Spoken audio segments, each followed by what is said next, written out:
Welcome to Smartly Uneducated, everybody. Hey, what's up? What's going on? Hey everybody, welcome back to another beautiful day, beautiful video. I don't know if it's raining or whatever for you all, but it's a beautiful day here in Texas today. We're drinking our Guinnesses as usual, and today we got another interesting, fun video for you, talking about the Skull and Bones Society. Yep. And how that entails and who were a part of it and what truly unfolded. I guess not truly, but what we know has unfolded so far. Yeah. Any thoughts on that? I have lots of thoughts on it. You have no idea. But no, this is a pretty loaded episode. Yeah. There's a lot of stuff, especially if you're not familiar with Skull and Bones. Before we just like jump in and start sinking into this shit. There is stuff we have going on with our intro and people we're working with now. Yeah, absolutely. So I'll let you take the ball on that one. You're the one who set that up. So I have been in talks, and we have been in talks with other individuals, art studios and musicians to make songs for us and use their music as an intro. So we are working on a new intro. I know a lot of you love our beautiful AI-made video and B-roll footage, but AI? That is not AI made. Who made the voice? Was that AI voice or no? That's just a text-to speech voice. Everything else was handmade. I had to put that shit in there. Fuck you. That was not AI made. It looks like AI. It's just speech to text. Like I overlaid it. It must be AI. If you knew how to use an editor, you would know I made it. If it looks like a duck and sounds like a duck, it must be a duck. No, we already know what AI videos look like. Hence, a couple recent shorts we've put up. That's right. Using that cutter to make our lives easier and cheap. But yeah, so I'm in talks with the band called Mammal. Check them out. They are a Dallas, Texas local band, and they are allowing us to use some of their music as an intro. So we are soon going to be using one of their songs to put into the beginning and end of our video. So it's going to be a little bit different of a change here soon. Yeah. Also, we've been sponsored by a art studio in North Carolina called Bad Cat Studios. Go check them out. And they will be making bumpers for us and using different things. So we finally got 2 sponsors on board with us, everybody. So congratulations, claps all around on that one. Yeah. We went from 0 to 2 really fast. Yeah, dude. We went. Next thing you know, we're gonna have like 2 million. And if you want to if you want to reach out and work with us, we will definitely work with you as well. So reach us at smartlyuneducated@gmail.com. Again, it is a real email. Definitely a real email. Yeah, but hey, I want to say though is that the band Land Mammal, those music artists, I'm not gonna lie, I really dig their music. Yeah, they got great They music. got some good shit. I've never even spoke to them. That was all on your side of things, and I'm assuming that I'm gonna end up talking to them at some point. In the very near future. One of them wants to come on the show. Oh hell yeah! He really likes what we do here, and he wants to come on and talk to us. Yeah. Well, I dig your guys' music. I dig it. Yeah, absolutely. I diggled it. I digged it. It's a brand new album they just released, and they want to put one of their tracks on the show. So here we go. We're gonna put it out there. Probably next episode we'll have a new intro for everybody to listen to. If not this one. Oh yeah, yeah. I don't know if it'll be on this episode just because I still have to put together that semantics. Whole intro. Yeah, it'll be up. It'll be up here within the next couple episodes tops. Anyways, so other than that, did we want to jump into, or did we want to? Oh, we need to share, or did we already share that? I think we already shared the Shadow People story that was sent to us. You read it last episode. Well, for the whistleblower episode, I'm not sure if that was released last week, right? I think it was last week. Yeah. Okay. Or no, it's next week. That's when that airs. So it's next week as of right now. So that'll be. Yeah. While I'm on vacation, that one will air. The 25th, right? Okay, gotcha. 25th. I know numbers. Calendars. That's a little behind the scenes. We record ahead of time. Yeah. Well, I mean, don't get me wrong. If there's like current events and stuff going on, like something massive, like whatever, we make sure to put out like a little snippet or something, or we may move stuff around to because cover it. Inherently, this show is about historical events and things that have happened in the past and the present, in the current time, right? So, yeah, we're a history podcast. I mean, always. That's pretty much what it is, right? And some of them may be conspiracies, some of them may be historical conspiracies, but inherently, this is history, Yeah, right? it really is. So in all honesty. it comes down to when did it happen, how did it happen, time frames, people who were indicted and like used in these programs. So Hey, do we want to? I know we're gonna really push and announce it here in the next week. But do we want to give a shout out right now for future upcoming guests that we will have on? Just Yeah, because sure. this episode will be available very shortly. yeah, I So, think that's a great idea. I'll let you take the lead on that because I know I'll give full credit to my co-host Evan. He was being a pioneer, fucking wizard behind the scenes, and actually reaching out to people who have that we really want to talk to, who are way more successful than us, without a doubt. And the fact that they're actually agreed to do a podcast with us is pretty wild. So I'll let you take it from here on. Yeah, so those of you who've been listening and following along for a while, we are pretty health conscious, and we try our best to give ways to better your mind, better your body, better you in general through exercise and fitness and these things in general around health, food, you name it. I reached out to a company called Perpetual Health Co. I recommend go checking them out on Rumble, YouTube, X, you name it. Go check them out. We got a gentleman named Jay Gulanello. He's an Italian man, I think, out of Italian American, I believe, out of New York, who is going to be coming on here very, very soon. So check out for that episode. I'm excited about that episode. Jay is incredibly smart. He is a nutritionist. He has so many different degrees and credentials that he's going to come on here talk about diets and how they affect your brain and how they affect your body in a whole. So look out for that one. It's very, very cool. I know that we recently talked about myelin and how the brain works. I really want him to come talk about that. I think that is a huge thing for future health for around people's brains with cancer and Alzheimer's and different diseases. So yeah. Well, cool. I'm pumped for Jay Gulanello to come on here. I am pumped too because nutrition. We've done episodes about health and fitness, and like stuff like that in the past, like way in the past, before this platform really even got going. Because we used to have a different platform Anyway, that we don't talk about because you talk about it all the time. I do because like it sucks because we end up getting mixed up from time to time. Be like, oh yeah, we did an episode. Wait, no, we didn't. No, we didn't. That was on a previous thing. But yeah, no, I'm really excited about that episode. Yeah, then after him, we're going gonna have another guest, which we'll share later on. So we have when we get a little bit closer. Yeah, to it. we have more guests lined up in the barrel, if you will. And I'll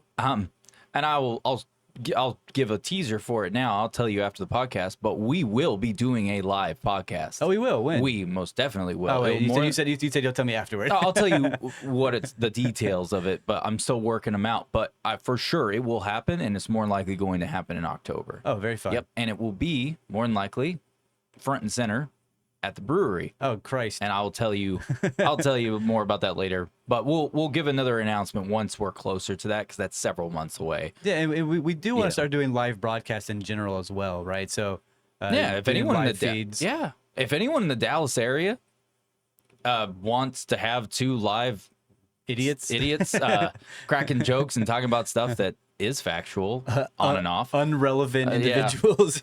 We have no problem doing that. So please reach out to us. That'd be fun. That'd be fun. Anyways, So let's jump into Skull and Bones. Yeah. So inherently, whenever you think of Skull and Bones, what do you think about? I just think secret society. That's all that goes through my head. Well, I also think pirates. Yeah, I think pirates right away. Yeah, and that's inherently what they are. And from everything that I've read about, it's pretty much they are a plutocracy pirate group trying to take over.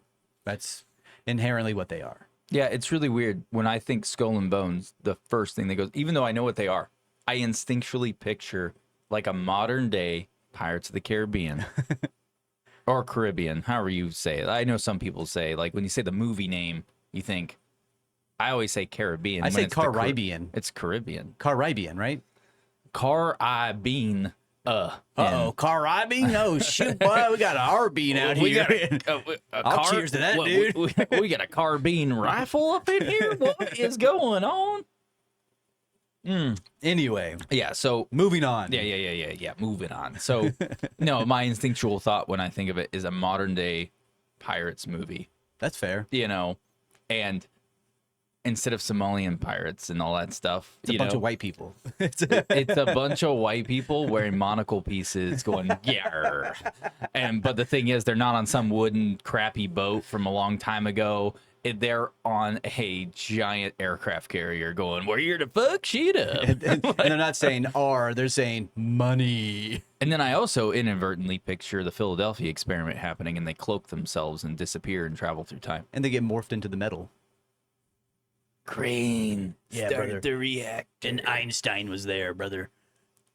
Oh, Oh, speaking of Krang, what, from TMNT? yeah, I recently hell went to yeah. my family's house, and my dad has held all of my toys from when we were young boys, that's what's and we up. had all of the Ninja Turtles and all of the action figures and Krang and all these different things, and some of them were still in the packaging, and we looked up how much they're going for, and a Krang still in the package is like $4,000. Dude, that's what's It's up. nuts.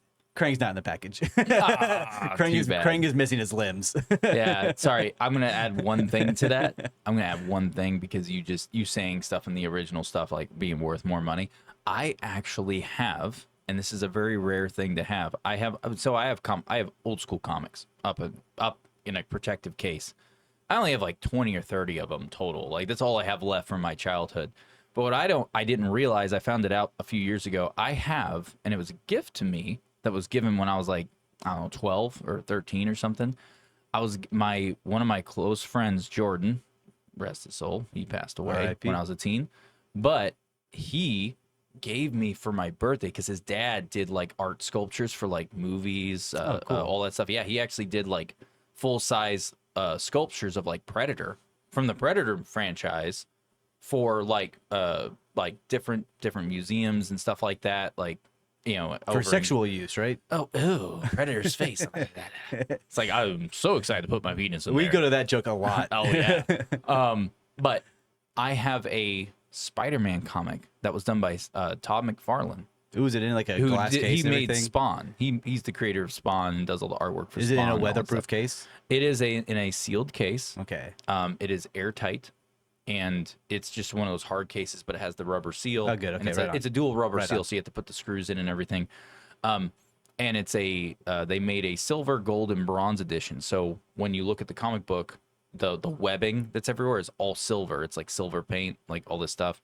And I found out that I have one of like 5 in existence. Whoa. Yeah, like it's the true whatever version of it because I took it to a comic book collector. You should send it to PSA. Got it appraised. And at the time, this was like 10 years ago now. So this was back when I was like 24 or something. I got it appraised. Bro, it was going for like $3,800 Oh, wow. at that time. And when I got it checked again like 2 years later, and it was already up at like 5K. And that's what they were estimating at because of just because it's in still the same condition. And I guess one of the other copies now that is in existence is no longer in existence. Is it in mint condition? Oh, mint. Gotcha, okay. It's never been I've only had it out of the case once. Oh, wow. Yeah, and that was when I first got it to take it out of the case because they were showing it And to look me. at it. Yeah, it was a birthday present, and I do not take it out of the case. It stays in it. I don't blame you. I refuse to take You it should out. probably send it into some sort of organization to get it graded, right? I don't know that they grade comic books, but I don't know how it all works. I just went to a collector whenever I would like find if there was one near me at the time. So I just did that. I just I don't want to take it out of the case all the time anyways. It exposes it too often to the elements. Anyways, speaking of elements and things that could go wrong, let's talk about Skull and Bones. yeah, you can grade comic books. Okay. Yeah, you can grade the comic books.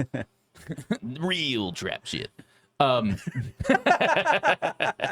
Makes no sense, my man. Yo, real hood shit, dog. We grade comic Dude, books. dude, you have no idea that's a real hood shit. Moving on. Moving. All right, let's talk about Skull and Bones. So, Sorry, go ahead. at the beginning, Skull and Bones is a secret society formed in, I think it was 1832, was it? Yeah. Yeah, at it was Yale- 1832. At Yale University between a former president and another individual. Yeah, and the real name of them is called the Order of the Skull and Bones. Correct. Or Order 3022. Or 322. There's a lot of different variations of things that refer to them when it comes to like the name, like how you label them. So you got like Skull and Bones Society, you have the Order of the Skull and Bones. You've got the Order, or I think it's just Order 322. And so there's a bunch of different labels of things you could literally just search 322 and it will pop up with Skull and Bones on like Google, YouTube, DuckDuckGo. It doesn't matter what search browser you use or engine, it's going to come up with Skull and Bones. Yeah, so it's no longer secret. It probably was for a while, but since things have been outed about them, people at Yale have whistleblowing on them. Video footage of ritualistic sacrifices have been released, which we will show later on, so stay tuned. Yeah, we've got that set up. And no, it's not a YouTube video, so YouTube, please leave us alone. It's not from YouTube, you know. So anyways, there's a list of really highly classified individuals. Classified is probably the wrong term, but really highly well-placed individuals on these lists. And there's hundreds and hundreds of people. Yeah, and when it comes to people on the list, we do so there's only technically what we can say with evidence we have to provide. There's I think it's 14 official members that we can say are official 100% through and through members in today's society right now. Or not today's society, but over time that we have gotten confirmation. I think saying today's society is okay because today's society, but also in the past, because some of the people on the list, you know, from like the 27th president of the United States, that's a long time ago. They formed our society. It could be based off this, right? So yeah, no, that's a fair point. But basically, the reason why I made sure to say that is because there's officially 14 people we can say with 100% evidence, proof, it's all fact that they are members of this of the Skull and Bones Society. But that does not mean that there aren't litanies of people that are heavily associated with these people, which make these connections, and they utilize these connections that they have made, which is every president of the United States in history has worked with members of the Skull and Bones. Yeah, that is a fact. So it's like whether they know it or not, right? Yeah, whether they know it or not is 100% accurate. But then also, like for instance, like our current president right now, Biden, like he may not be a member of Skull and Bones because you have to go to Yale. You have to. That's the only way you can be a part of that society. Like for instance, he is not a member per se. However, he works directly with members of Skull and Bones, becoming an honorary member. Right? And as we divulge in more and peel back layers on this topic and everything about them, you're going to see why that's relevant to be aware of that, because they control and are intertwined into everything. And let's not forget that Yale has dozens and dozens of secret societies. Yep. This is just one of the more prominent ones. This isn't even the biggest one that is there. I forget, I don't have the list pulled up right now, but the other day I did, of all the other secret societies that are affiliated with Yale University. In a later episode, we're going to talk about some of those, because I personally, from looking into, I looked into like 3 other ones, like just the other day, and like this past week actually. And I personally think that even though we have all this emphasis on Skull and Bones, they're the ones who control stuff, they're the ones who do all X, Y, and Z, right? I personally think at this point, the Skull and Bones Society is actually on a lesser scale compared to 1 or 2 others that I came across from researching, because I noticed that there was members in these other societies that are part of the Skull and Bones as well. And there's more people today in modern times. When I say modern times, I'm saying past 50, 70 years, who are officially in this society, and it was leaked, but no one really talks about it because all the microscope got put onto Skull and Bones. So these lesser ones now, since the microscope got pushed on, or the magnifying glass got put onto Skull and Bones, these other ones, and seeing what happened with that when they got exposed, and like the leak footage we're going to show here in a little bit and all that stuff, they were like, oh, okay, magnifying glass isn't on us. doing what we do. Let's take precautions now and get things changed around to where they cannot find anything on us. Which is smart, You know. honestly. It's like if you're doing things really illegal and then whoops, your best friend who's also doing things illegal and you're working together just got caught doing it, you're gonna want to be hiding even more. Yeah, because yesterday I was typing you up a text, and I was like what I just said. I was literally typing up way more detail. Dude, this thing was like an essay. And then I was like, you know, I'm gonna leave that as a little tidbit to share on the podcast. So I just deleted it. So Smart. catch you in real time. That's the real-time that's the reaction. issue with us being actual friends in real life as well. Besides the not friends. podcast, we're not. We're not friends at all. We're so no, generic The, friends. the tables have turned. Like the we're tables. friends. What's happened here? My, how the turntables. Wait a second. Goddamn The Office. Love that show. Anyways. We've been brainwashed. So we have. 322. What do you think that entails, and what do you think that actually means? Are you asking me? I am asking you, Ben, Why would you ask me that? because we're you're sharing with them. the other person in the room. I'm gonna act like I don't know anything for viewers' sake. That's the idea. That's why I don't know nonsense. So please enlighten me about the 322. So 322 has to do with a classic Athenian statesman and orator. His name is Demosthenes. He is a political orator for the 4th century BC in the Athens and Greece. He was one of the most prominent and great orators of their time. He was a huge prominator of plutocracy, which is the wealthy own the government. So his whole thing was pushing the wealthy people need to be in control. The wealthy people need to be taking over, and they need to be controlling everybody else. And that is who the Skull and Bones follow to a T. They read his books, they read his workings, they read everything about him. So 322 has to fall into that line. 322 is also the start of the what is that word? The Anno Domini calendar as well. Mm-hmm. So 322 has a lot of different connotations in the medieval eras as well, relating to European naming years. So it's not just Skull and Bones, 322, Demosthenes. It is 322 as a prominent role in all of history, in all of written and remembered history, right? Because Yeah. if we go back to past episodes, there has been an eraser of history. History has been removed. Yes. So- and the thing to keep in mind before everyone goes, "Oh, what are you talking about? Like, people, what are you talking about? History being erased." History has always been modified and altered by the victors throughout history, because whoever is the victor, they're the ones who hold the pens. Yeah, Charlemagne in the era of the Roman Empire completely erased like 400 years of history. So I think it was 400, maybe it was 300, right around there. But Yeah. the Skull and Bones Society follows Demosthenes in all of his studies because his idea is plutocracy. And if you were looking at our society at all right now, we are definitely living in a plutocracy society, considering all the celebrities, considering all the higher up wealthy politicians and corporations and BlackRock and all these people who are practically paying our government to do what they want. Yeah. And then going over the list of individuals who have been inside of the Skull and Bones, it all goes congruently in order as if Demosthenes himself has been doing this. Yeah. Yeah. It's bizarre, truly. Yeah.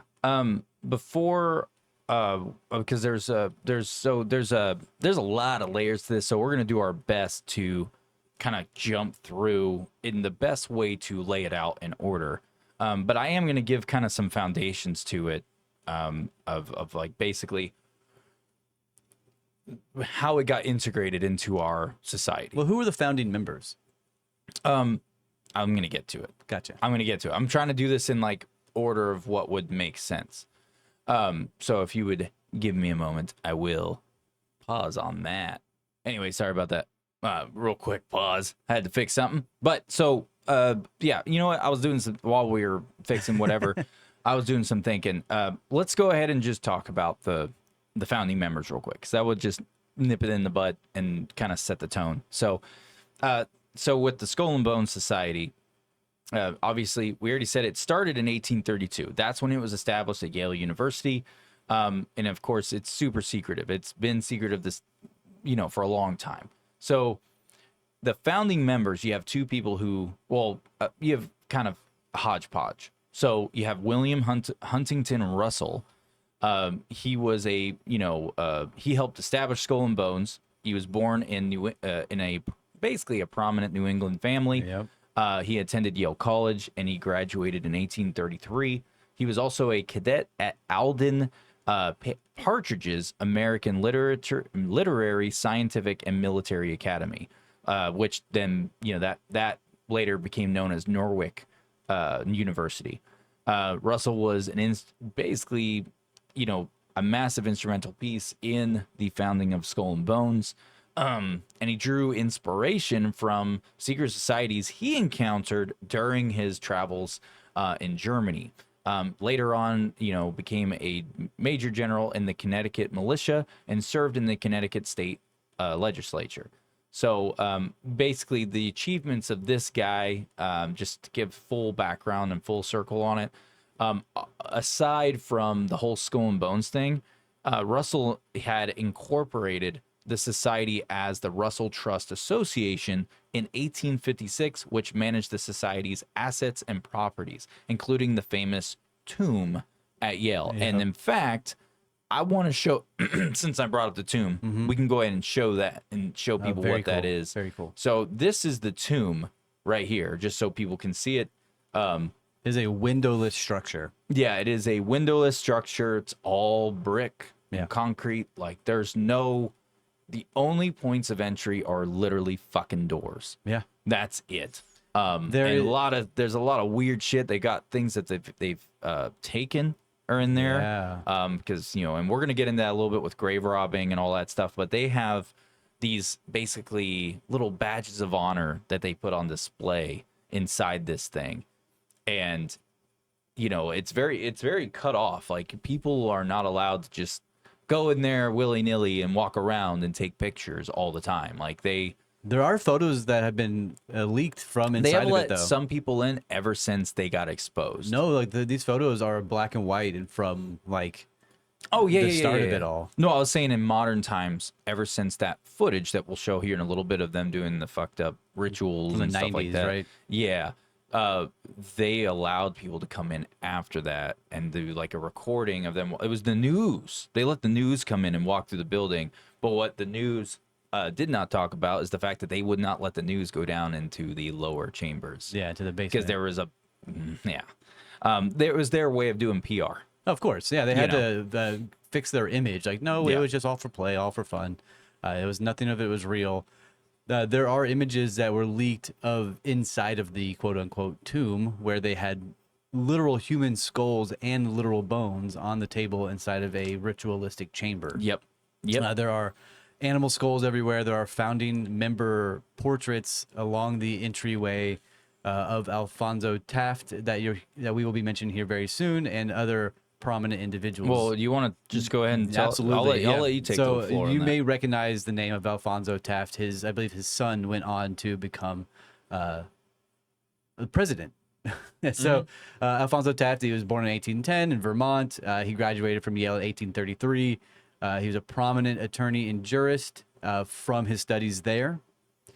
He helped he helped co-found the Skull and Bones with Russell, and he had a distinguished career as well following his life in the society. He became a very, very prominent individual in the U.S. government, based around the U.S. Secretary of War and the Attorney General under Ulysses S. Grant. So that is right there another example. Well, I guess our first example of a president having straight communications with a individual from the Skull and Bone Society.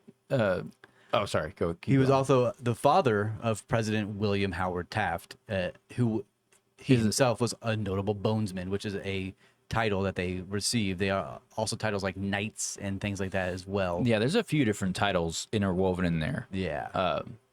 Yeah. I know I just sort of blew through that, blazed through that. That's good. But yeah, Taft, the Taft family, the Bush family, all these individuals are related into the Skull and Bones Society Yeah. as well. Yeah. Do you care if I do the last one? Even Jeb Bush. Now, clap, please. Classic Jeb.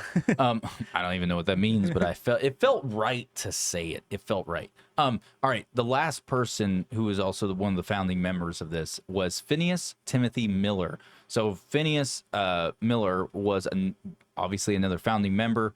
But he was born on May 3rd, 1810 in Middleton, Connecticut. Hell yeah, my Connecticut bros. I was born in Connecticut. Oh, hell yeah, Blair. That's where my dad's from. But I grew up in Texas. Goddamn right. I'm so glad I did. I love Texas.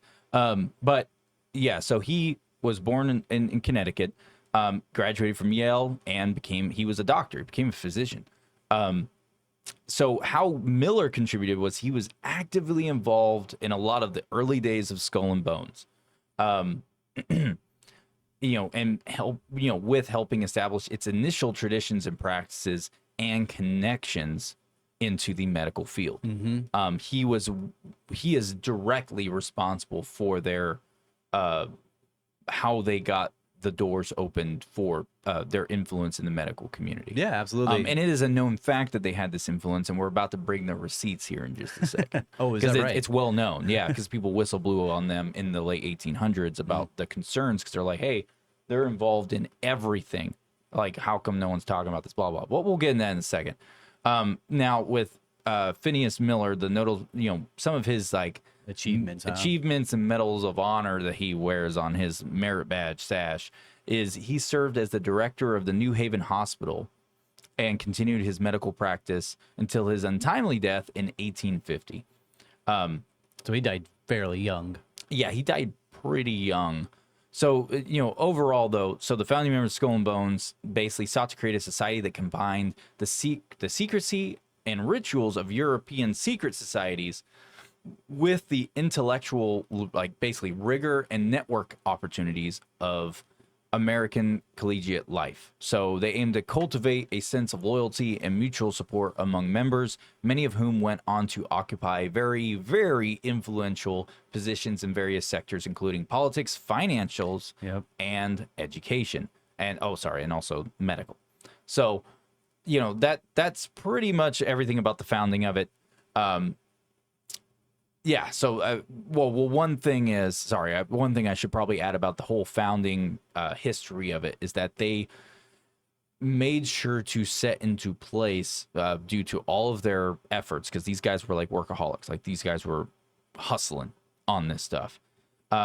They made sure to pretty much set a tone and basically build the platform for having a legacy with this, to where people who are coming out had these crazy opportunities into these different sectors of our culture, like our world. And, it just set the precedent for all the future generations. And, and basically ensuring that the society remained there intact, in connections, like the works. So I just wanted to make sure to drop that in there because it's current now. Yeah, absolutely. At this point. So anyways, moving on from that. I just keep looking over this list of members that is public information, and the list from even 1840s is just like U.S. representative of this state, this state, this state. There's like 15 different members in 1840s alone that were all in very high positions in government, which is the whole idea behind the 322 order. Yeah. The whole idea is you create the society of your closest friends and your closest colleagues and allies, and you simply just take over, run it. Everybody stays wealthy. The wealthy take charge, and you make laws that help your friends and help everybody else that you know to get bigger and bigger and bigger, and just keep going from there. Yep. Since we went ahead and said the founding members, I'm just going to read through a brief list of everyone who we know for a fact is a member of Skull and Bones throughout history. Like a true full-fledged member to our knowledge right now. That obviously there's a lot more members out there that we don't know about, but these are the ones that the cork popped off the bottle on, and they were able to, they found out, everyone found out. So number one, obviously, William Howard Taft. He was 27th president of the United States. You got George H.W. Bush, which is George W. Bush's father. And so George H.W. obviously was the 41st president, also was the president during Desert Storm. If people are familiar with our history, Desert Storm, he was the president at that time. George W. Bush, obviously, he's more relevant. People should know that name a little bit more easily now. He was the president back in 2004, I believe it was. No, 2001 to 2004. And then he was 2004 to 2008. He won 2 times in a row. And then Obama became president in 2008. Then you have John Kerry, U.S. Secretary of State, U.S. Senator. He also tried to become president, ultimately failed. Yes, he did. You got Prescott Bush, Senator from Connecticut, William F. Buckley Jr. He's the founder of National Review and conservative commentator. You got McGeorge Bundy, who is the National Security Advisor to JFK and LBJ. You have Potter Stewart, Associate Justice of the Supreme Court of the United States. You have Henry Luce, who is the founder of Time Magazine. You have Austin Goolsbee, chairman of the Council of Economic Advisors under Barack Obama. Like I said, I know a lot of people like to throw conservatives being like, oh, they're the skull and bones people. No, was it's everybody. everyone. Yep. They're all intertwined. It's not left or right. It is a hodgepodge. Moving on from that, you have Frederick W. Smith, who is the founder and CEO of FedEx. Yep. Yeah, fuck FedEx. I hate their shit. Stephen A. Schwarzman, who is the co-founder and CEO of Blackstone Group. Paul Giamatti, The funniest one on the list. funniest one on the list, actor. And then you have David McCullough, and he is a historian and author. Yeah. So those are the 14 people we know for a fucking fact. Well, are very there. prominent members that everybody knows most people will know their name and their influence. And that information got leaked, by the way. That was not something that they were like, oh yeah, I'm part of Skull and Bones. No, they all hold that very secret. That's why when word got out about these people being members of Skull and Bones and they were asked about it, they wouldn't say shit. Of course not. They would say shit. They immediately shut down any kind of interview or question that was happening. In fact, you can actually YouTube. You just go to YouTube and literally search for members of Skull and Bones being asked if they're members. And it will come up with a good chunk of the people on this list who are, still alive. And you'll see literally like news people or whatever. Well, a asking. lot of those individuals who have been asked, say George W. Bush, they asked him in a press conference. He says, I can't speak on that," or something of that candor, that sort. Yeah. He just breezes past it. "See, I don't know what you're talking about," sort of thing. Whenever they have a black book and a record of everybody who's been a part of it, and they keep transcripts from every single meeting with every single person being in attendance. They have all of this in written documents. Yep. That has been found and leaked and become confiscated by the CIA and the FBI, which is fucking crazy to me, considering the CIA, rather the FBI founder was a part of the fucking Skull and Bone Society in itself, right? Yeah.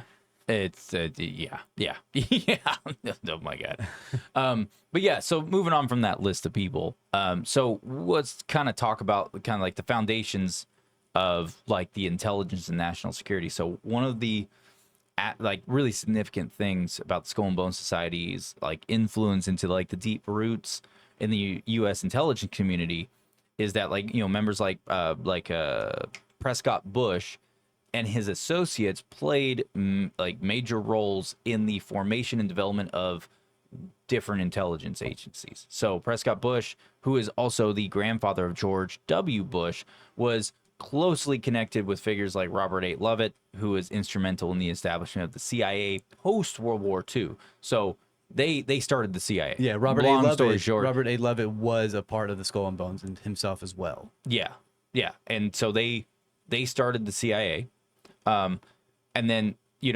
they all held key positions in these agencies. They started that. They started the NSA. They started pretty much almost every single. Honestly, I think almost most of them were started by Skull and Bones. Now, it may not be documented that way, but the members were the ones who were involved with the founding of them. So that's just something everyone needs to think about and just remember, because these agencies, the only reason they exist is because the secret society that was put in place, that they created for imposing control and influence over everything. So don't forget that. and then just moving on from that, I mean, you have the political influence that's involved in it. I don't know if you wanted to say anything on that. The political influence is damning by the amount of individuals who've been a part of it. Considering the individual in 1968, Rex Cowdery, who was the National Institute founder of mental health, and then started to push a rhetoric that was probably formed within the society that people are losing their minds. So take these drugs, take these drugs, take these drugs. Yeah. A lot of these things. Rockefeller. It's just so. Sorry, you saying that? One thing that needs to be added is that Rockefeller was not a member that we can say for sure of Skull and Bones, but Rockefeller worked with Skull and Bones when he was buying all those, investing in all those medical clinics, and which he is the grandfather of Big Pharma. He's the reason Big Pharma exists. We've mentioned it before on a previous podcast, but that plays a significant role because everything you just said and that my lovely co-host just brought to light and made sure to put out there. Rockefeller, when it comes to all of the medical side of things, that was directly related with the Skull and Bones. He worked with members of the Skull and Bones. That's how it was all done. It's how it became a thing because he needed that extra connection and influence. He may have had money and power in that regard, and he had a lot of influence himself, like ways to reach in and grab and take over, but he needed something that was going to solidify what he was doing. And who was best to do that? Oh, Skull and Bones Society. And that's how they choose their members. Are they already wealthy? Are they already going to be somebody that they can use for their beneficial gain? The concept in itself is keep the wealthy in charge. I talked about it momentarily ago because of the Domotheus mindset of plutocracy in its own right, is keep the wealthy in charge so that the wealthy control the world, can control society in its entirety.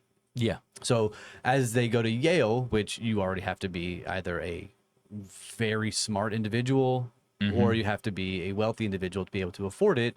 So you already hit those two credentials in its own right. Then they localize and find these members by a very strategic and gaslighting sort of mentality. I don't know if you want to move on to how they choose them or what we want to talk about next, but the way they choose them is very funny, and the way they we're gonna get to and that. the way they initiate people into it is also very funny. We're gonna get to that. I just want to make sure that we talk about just the influence and control. I feel like that's really important to lay out, since we're already kind of on that strut of it. Yeah, the Rockefellers were a part of this. The Schwabs were a part of this. People who created the Federal Reserve Bank were a part of this. Yeah. Even before the the Jekyll Hyde Monster Island, whatever. What's that called? Yeah. The Monster on Jekyll Island or whatever it is. Oh, I can't remember. But where the Federal Reserve Bank is placed, Yeah. this is all created before 1915 is whenever they said that it was invented, or the Federal Reserve Bank was initiated.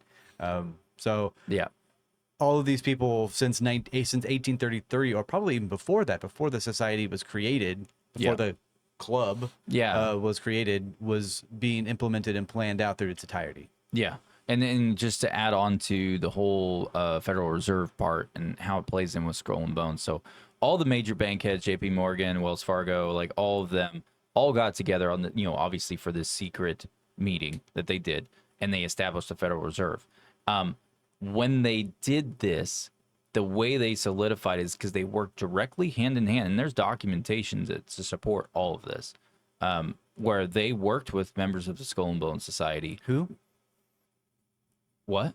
Who were members of Skull and Bones? All the bank heads. When they Gotcha. established the Federal Reserve, they had to, because that's how they made the connections into where, because the Skull and Bones Society was directly working with these bank heads. They established the Federal Reserve, because the Federal Reserve is not an American entity. If anyone is unaware of that, it is not. It is a world entity, essentially. Correct. It governs literally all of the financial and economic structure of the world. They control the currency. And that should be very alarming to everyone. So, like, and then another thing to add with that, and this is somewhat unrelated, but it's not, because everyone talks about the New World Order. Everyone does. Everyone says, oh, New World Order is about to happen. It's happening right now in front of us. No, I think everyone's got this wrong, because when you do the research into this stuff and you research Skull and Bones, you research Federal Reserve, you research, God, there's a litany of other things. You all of a sudden realize it's like a roadmap. They all end up connecting to each other, literally connecting to each other through different people who are all associated with every one of them. And then, and that's which is it should scare you. very fucking red pilled mindset. It's also maybe a black pilled mindset that everything's wrong and everything's bad. Well, they did it intentionally. Yeah. It was to control everything. You control, what is the one thing, and it's been proven through history, what is the one thing, if you can control it, you control everything. And it's money. You control wealth. You control the way people are able to function in society and live, which is directly through money. If you can control the currency, well, you control everything, plain and simple. It's very cut and dry that way. And I hate to I don't like making things cut and dry, but that is something that is very cut and dry. I'm sure there's obviously more, a little bit layers to it, to a degree, but overall it's very cut and dry. Mm-hmm. And so the fact that they, with the whole New World Order concept that people I hear talk about, you guys need to realize New World Order already happened. After doing the history on this and researching so many different things, I've realized, I'm like, dude, the New World Order already went into place with this meeting, the secret meeting that took place. And when the Federal Reserve was established, that was the solidifying point of the New World Order. That's when it was. If you want to put a label on it and call it New World Order, by all means, go ahead. But that's when it started.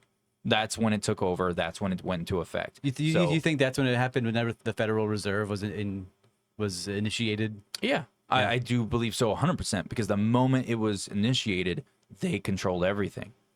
That's when all these the banking systems that we used to have in place, to where it was like, hey, the bank's only going to take in what money we have, what you physically give them.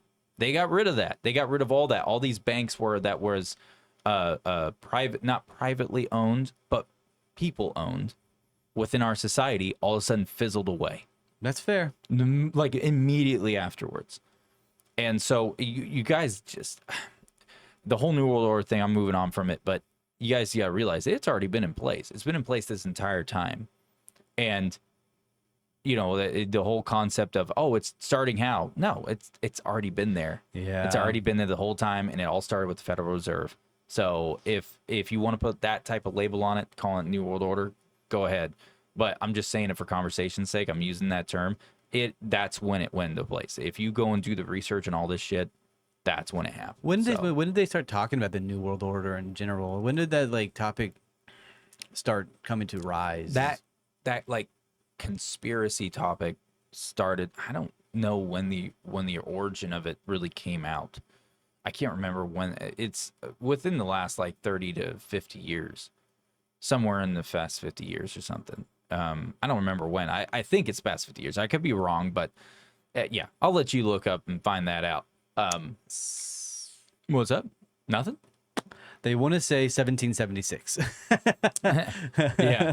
Well, that's also when major bankheads started. Yeah, the reverse side of the Great Seal of the United States, 1776. That's a Latin phrase, Novus Ordo Securium, which is New World of Age. Yeah, well, that just means that the United States is the New World Order. Yeah, New World The country itself is the New World Order. That was the idea. Yeah, well then, no.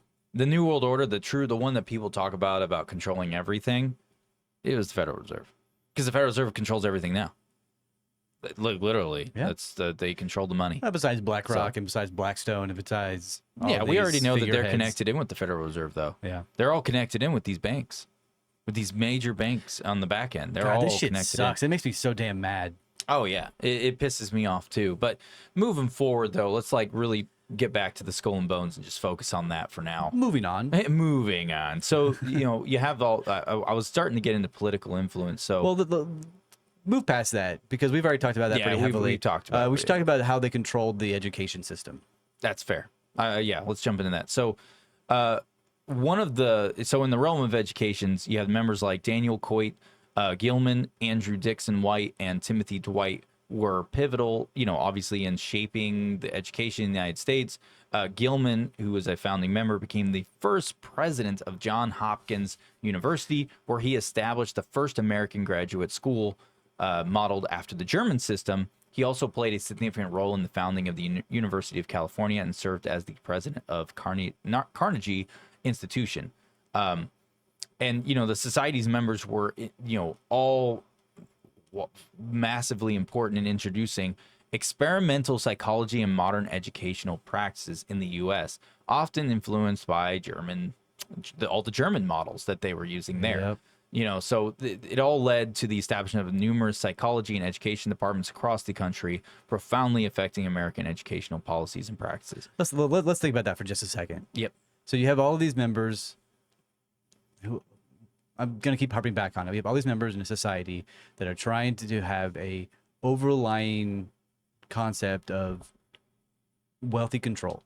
Listen to us. We are the ones. And now they have these members who wanted to become students, wanted to become professors and teachers and start colleges and things. And then they bring them into the Skull and Bone Society with other prominent wealthy individuals who say, yes, do that, but we have to control it. We control what happens. We control what goes on. We all have a say in how this stuff moves forward. So that is where the higher education comes on, because then high school students today are still being baffled and being pushed forward into incorrect societal norms, being the 9-to-5 slave wages that they want.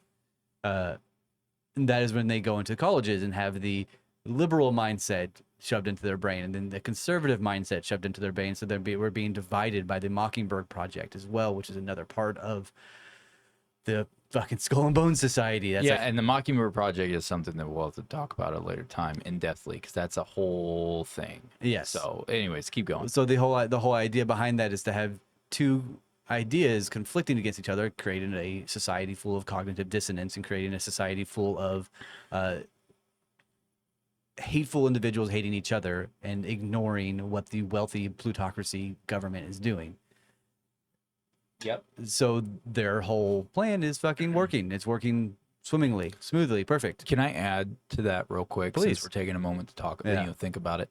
So, with psychology itself and the establishment of these practices, so from what I've researched, because I've deep dived into psychology for learning it, the works. In fact, I have a whole basically library upstairs in my closet of all the books for college for psychology. Yeah, you've talked about it many times, yeah. And I've read them. I've read them all, I think 3 times now, and they're filled with highlighters and highlighting marks and everything. But I can tell you from reading the material and going through that and getting my head really stuck in all of that, and you look at the history of it and the whole Skull and Bones aspect and how these things were founded for influence and control. Basically, what the conclusion I've come to is that I feel like now this is just a theory of mine. I'm not going to say this is a fact. This is just my theory, is that they all got together and there's some conversation took place of what can we do to manipulate the masses and control them, but use something that actually has truth to it, but something that we can misconstrue and then take advantage of.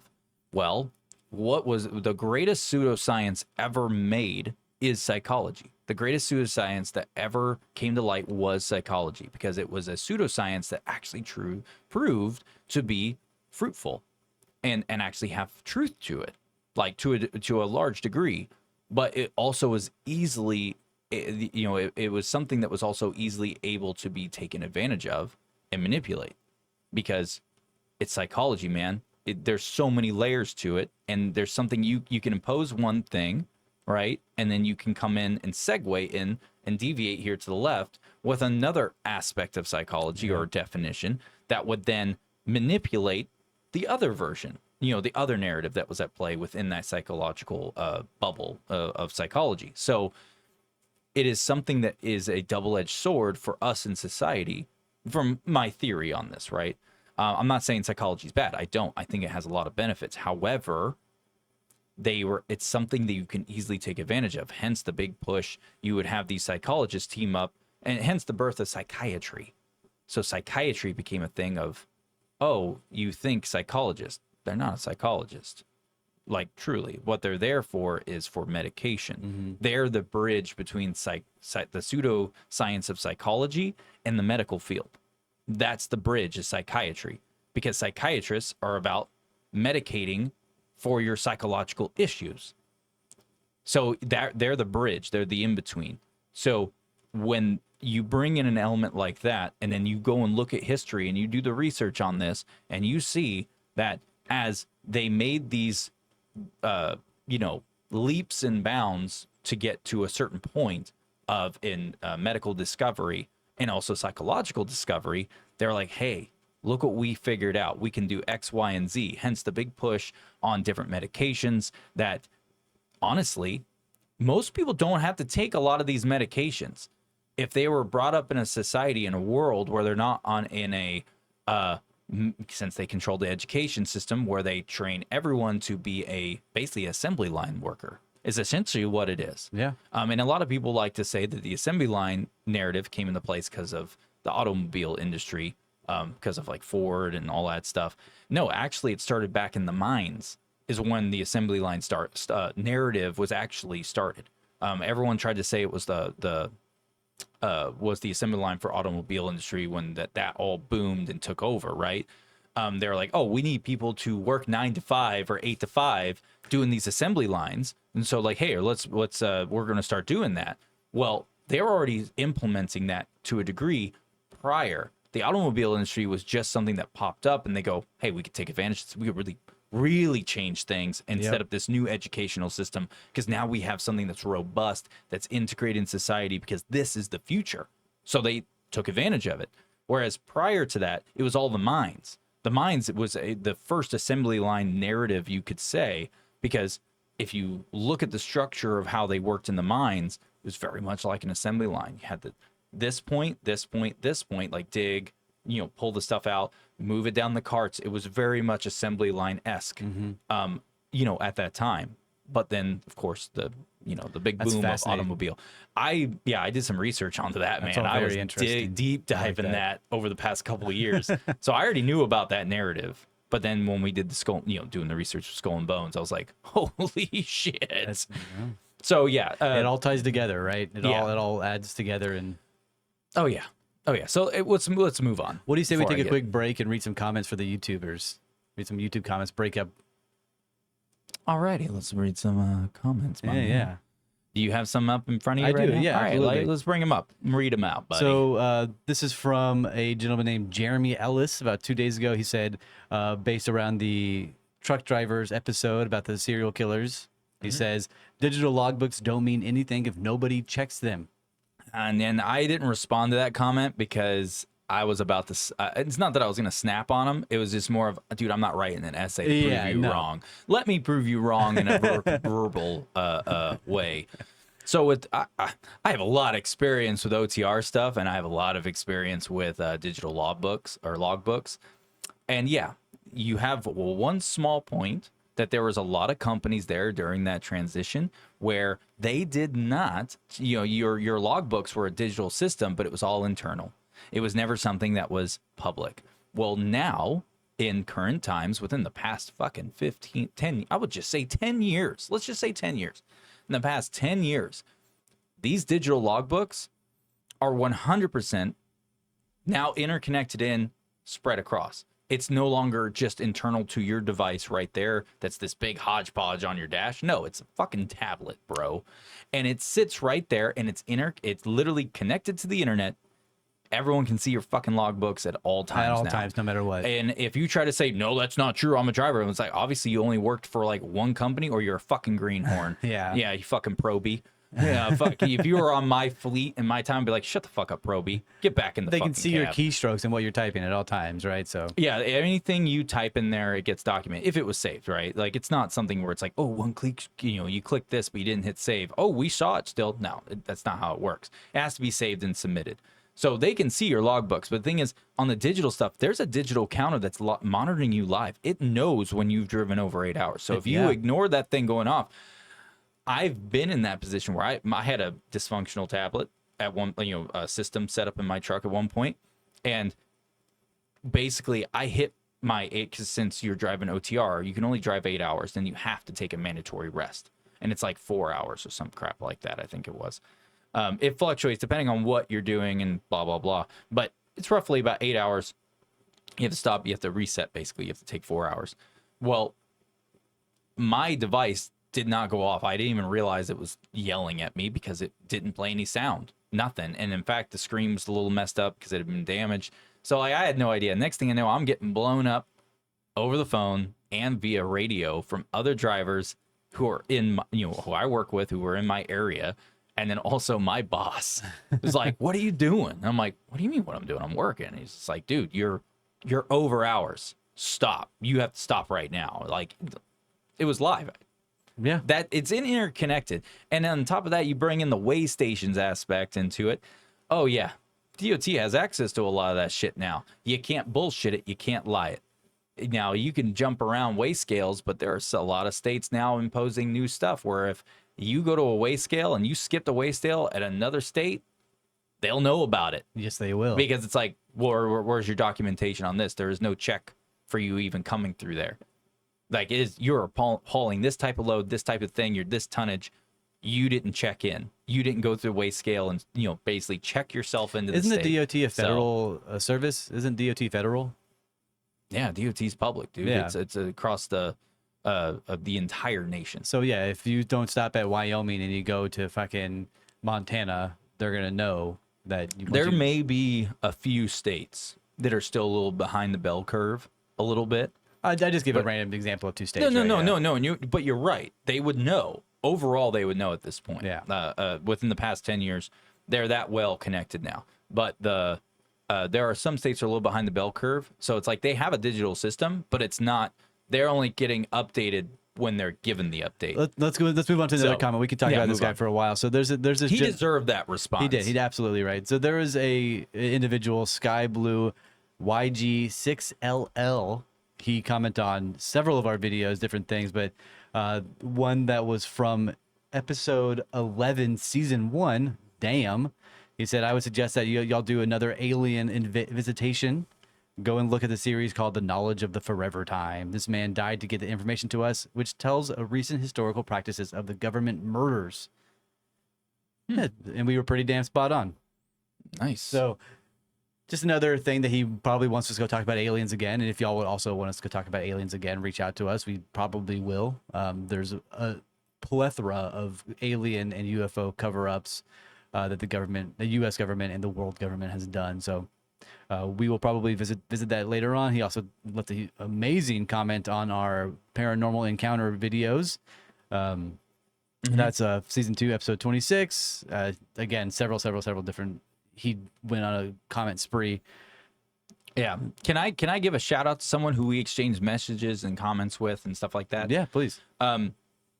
I want to give a shout out to one particular person. The only point of contact we've ever had them was actually through our TikTok channel. Shout out to Big Mama Sims. Yeah. I totally dig the fact that you're digging down this rabbit hole. You should keep digging, keep doing what you're doing. The fact that you're getting to the things you're coming to, you're doing something right. So keep going, keep researching, and the invitation is always still there. If you ever want to do be a guest on the show and just have some really cool conversation about a litany of these different things, these rabbit holes that we can go down, doors always open. Yeah, 100% remote welcome. will make it easy for you. Just give another shout out. I dig it. I'm a big fan when I see people doing the work, when they're actually doing the research. So shout out to you, Big Mama Sims. I'm glad that we can offer a little bit of insight to then make you want to deep dive into it like we do. So. Yeah, we're gonna take credit for it. Totally. Yeah, we did that. You're welcome. You're welcome. No, I'm just kidding. I have no idea. It seems like I checked out her channel, and it seemed like she was already starting to do some digging on her own out of curiosity and stuff. And she just came across one of our little TikToks.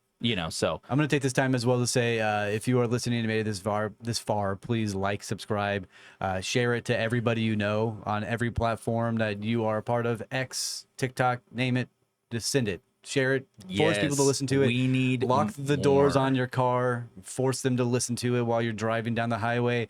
Hack into the Walmart's PA system, play us over the speakers. Yes. Yeah, just like, subscribe, share, email us anything you have at smartlyuneducated@gmail.com. Again, it is a real email. It's so real. All right, that it's real. You ready to get back to the show? It's valid. It's valid. It's valid. Anyways, yeah, let's get back to everything. So we were talking about the whole control over education. We already pretty much covered everything on that. So now, financial and corporate influence that they had. So they were very deeply embedded in the financial and corporate sector. So the society's network includes a lot of different influential figures in major financial institutions and corporations. So let's give an example here. The merger of W.A. Harriman and Co. with Brown Brothers Harriman brought together several bonesmen who would go on to play massive roles in shaping the American financial landscape. Figures like Prescott Bush, Robert A. Lovett were central to these developments, and just making, within those connections, extending to major corporations like Halliburton and, other influential institutions. I mean, such as like Kellogg So, and Pillsbury, yep. most of the things that you're going to find in your food, Heinz. So Nestle. if you open up your pantry, you'll see these things. They are a part of the Skull and Bones Society. All of the FDA was even Yes, they were. Yep, FDA is the reason why we have the FDA is because of Skull and Bones. If you do the research, you find out they were the only reason they were able to get to where they are and get established. You don't have to, because we did it for you. Yeah, you're Here welcome, at Smartly everybody. Uneducated. And we do it smartly. So with that being said, they have a lot of things, and then we already talked about Federal Reserve. We're not going to go back into that. So moving on. So let's talk about the Russell Trust Association real quick. So the incorporation of the Skull and Bones Society as the Russell Trust Association, which we briefly mentioned earlier, right?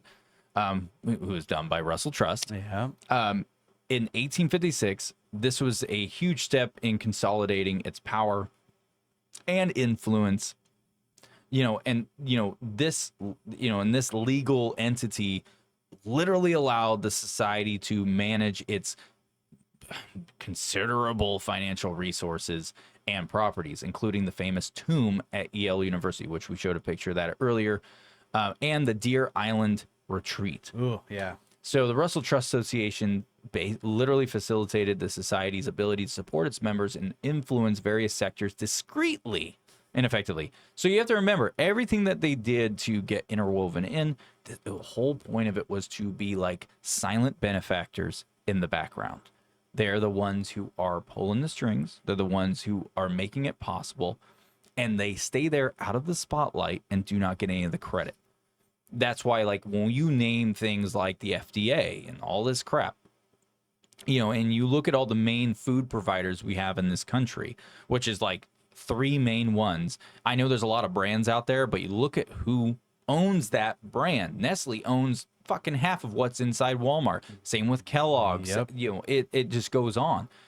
All these, you think it's its own thing. No, they're owned by the same fucking company. Yeah, yeah. So, like, even the soda drinks, you look at soda like Dr. Pepper and Coca-Cola. If you do some digging on Coca-Cola, look at who actually owns Coca-Cola, how they became the thing. It's all Skull and Bones shit. Well, it's all intertwined into We the should whole do thing. that. We should do a food thing, huh? Oh yeah, food. So I love food. Make sure you're eating fresh food and fresh vegetables, not processed shit that they're just trying to poison you and kill you. Yeah, I'll say grow that. your steaks I'll out just say back that in right your here. Wait. Yeah, Can you dude. grow your steaks? Yeah, dude, they were telling us I can't grow meat in my garden. I planted steak a week ago. Now I got dogs. No, I got dogs, dude. That's I more got meat, dude. dogs. That's more meat, brother. Oh, nice. Oh my goodness. Did you want to touch on the influence on media and public I wanted to briefly talk about the Deer Island. Okay, go ahead. They refer to it as a 40-acre retreat is intended to give bonesmen an opportunity to get together and rekindle old friendships. It is where they have softball fields and surrounded by rhubarb plants and gooseberry bushes. It is referred to as a beautiful shithole, as a lot of them have referred to it as. It is a old, beat down, place on the edge of a lake, and it is 40 acres that they own by themselves. I think it is also a attorney who's a part of Skull and Bones, who owns the land, has made it to where the property can't get raided and the society can't get sued or violated anymore. I can't quite remember exactly to touch on that, but I'm sure I'll find it here shortly. I'm sure we'll bring it up in Ben's research that he had. We can then move over to the influence on the media that they had as well, because the society controls extends to the media, with several members holding prominent positions in major media organization. The influence allows Skull and Bones to shape public perception and discourse subtly. Members have been involved with media giants like Time magazine, ensuring the society's narrative and interests are well represented in mainstream media. So that one of the individuals literally runs Time magazine, or rather probably did. I'm not sure if they do anymore. I'm sure they have been long since passed. Yeah. Can there's something that we need to mention that I meant to mention earlier. Yeah. So with the Skull and Bones Society, the things that they brought, their what's the word for it? Their ideals and virtues and the things that the practices, the mentality they have in there. They believed in one supreme race. They adopted a lot of the Nazi practice. Yes, they did. They truly believed that white literally the Nazi practice. They White literally, nationalists, right? Yep. That is something people need to know, because we meant to mention it earlier. We kind of skipped over it when we were jumping back and forth between our different reports that we made. But yeah, that is something that you guys need to remember. They adopted a lot of shit from the German system. Yes, they did. And it wasn't just like how they did their medical structures or their scientific structures, or medical, or I think I said medical, sorry, educational structures. They adopted also the ideas of the Nazi Party, a good chunk of them. And one of the biggest ones was white supreme power. Like that was their one of the main fundamentals. So I wanted to make sure to add that before I forgot. And we completely never mentioned it, because that's something important to know. That's a very prominent thing. So far, the Skull and Bone Society has had political, medical, societal, education, and race supremacy mindset, right? Mm-hmm. So they're trying to combine all of these things to then structure our society around it to make you think that you're the crazy person, that this isn't happening, that what you're being taught is correct.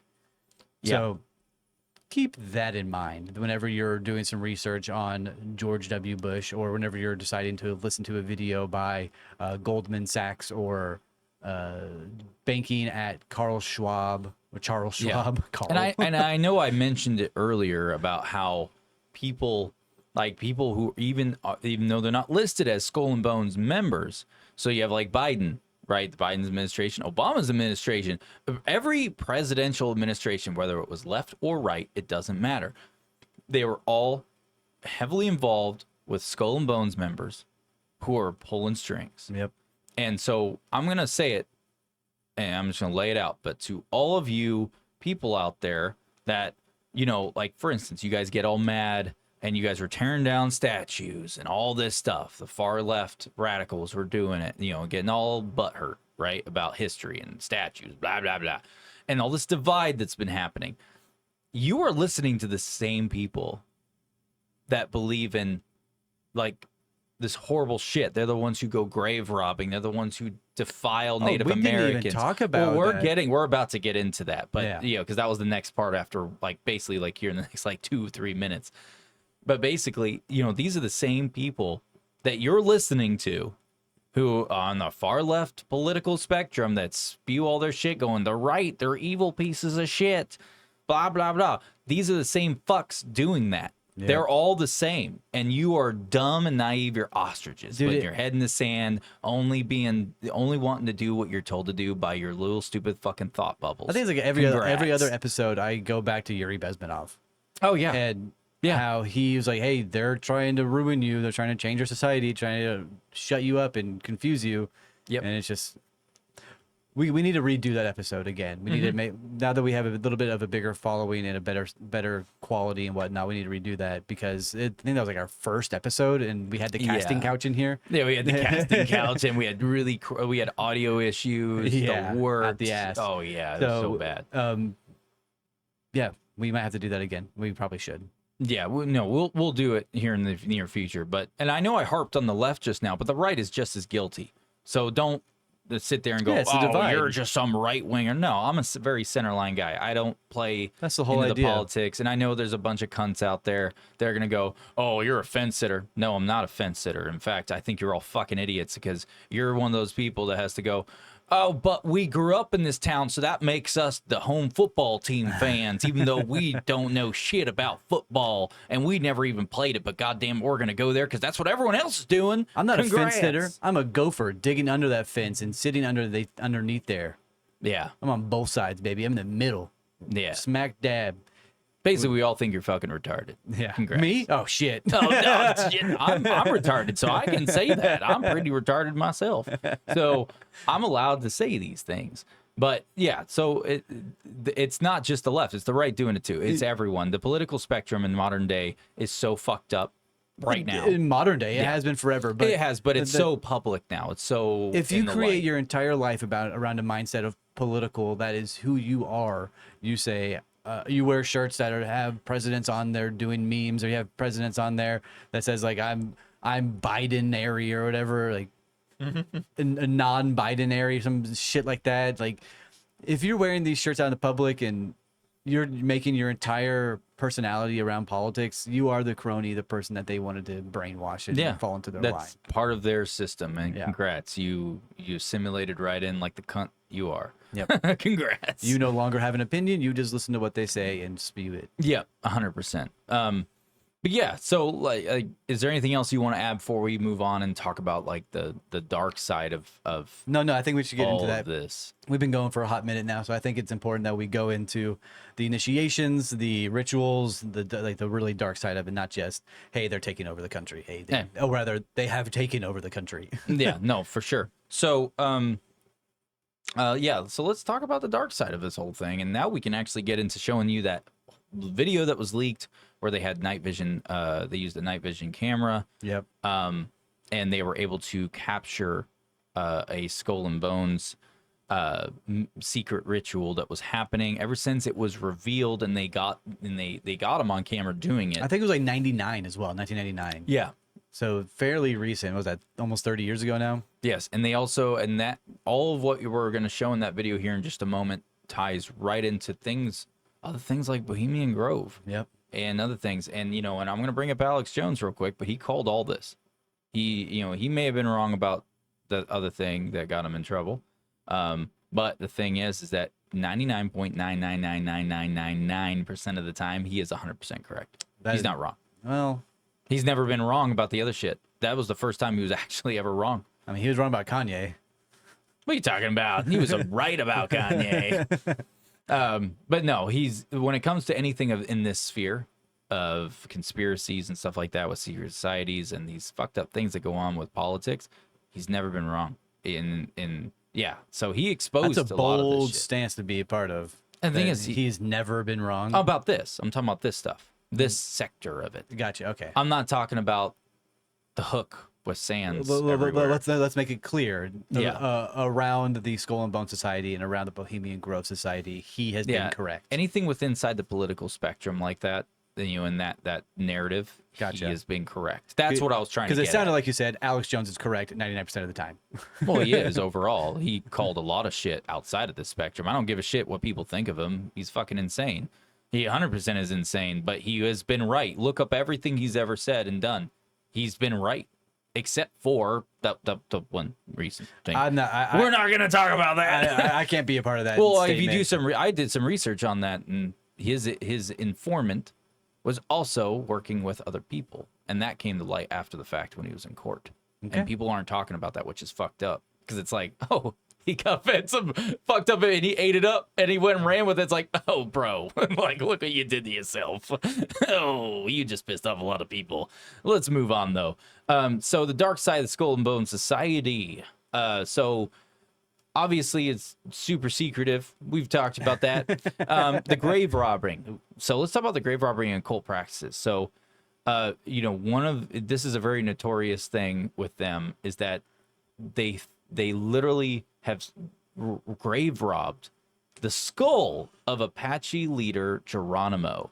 So in 1918, it was claimed that Prescott Bush, the father of George H.W. Bush, and several of his fellow bonesmen desecrated Geronimo's grave and brought his skull and some bones back to the society's headquarters, known as the Tomb.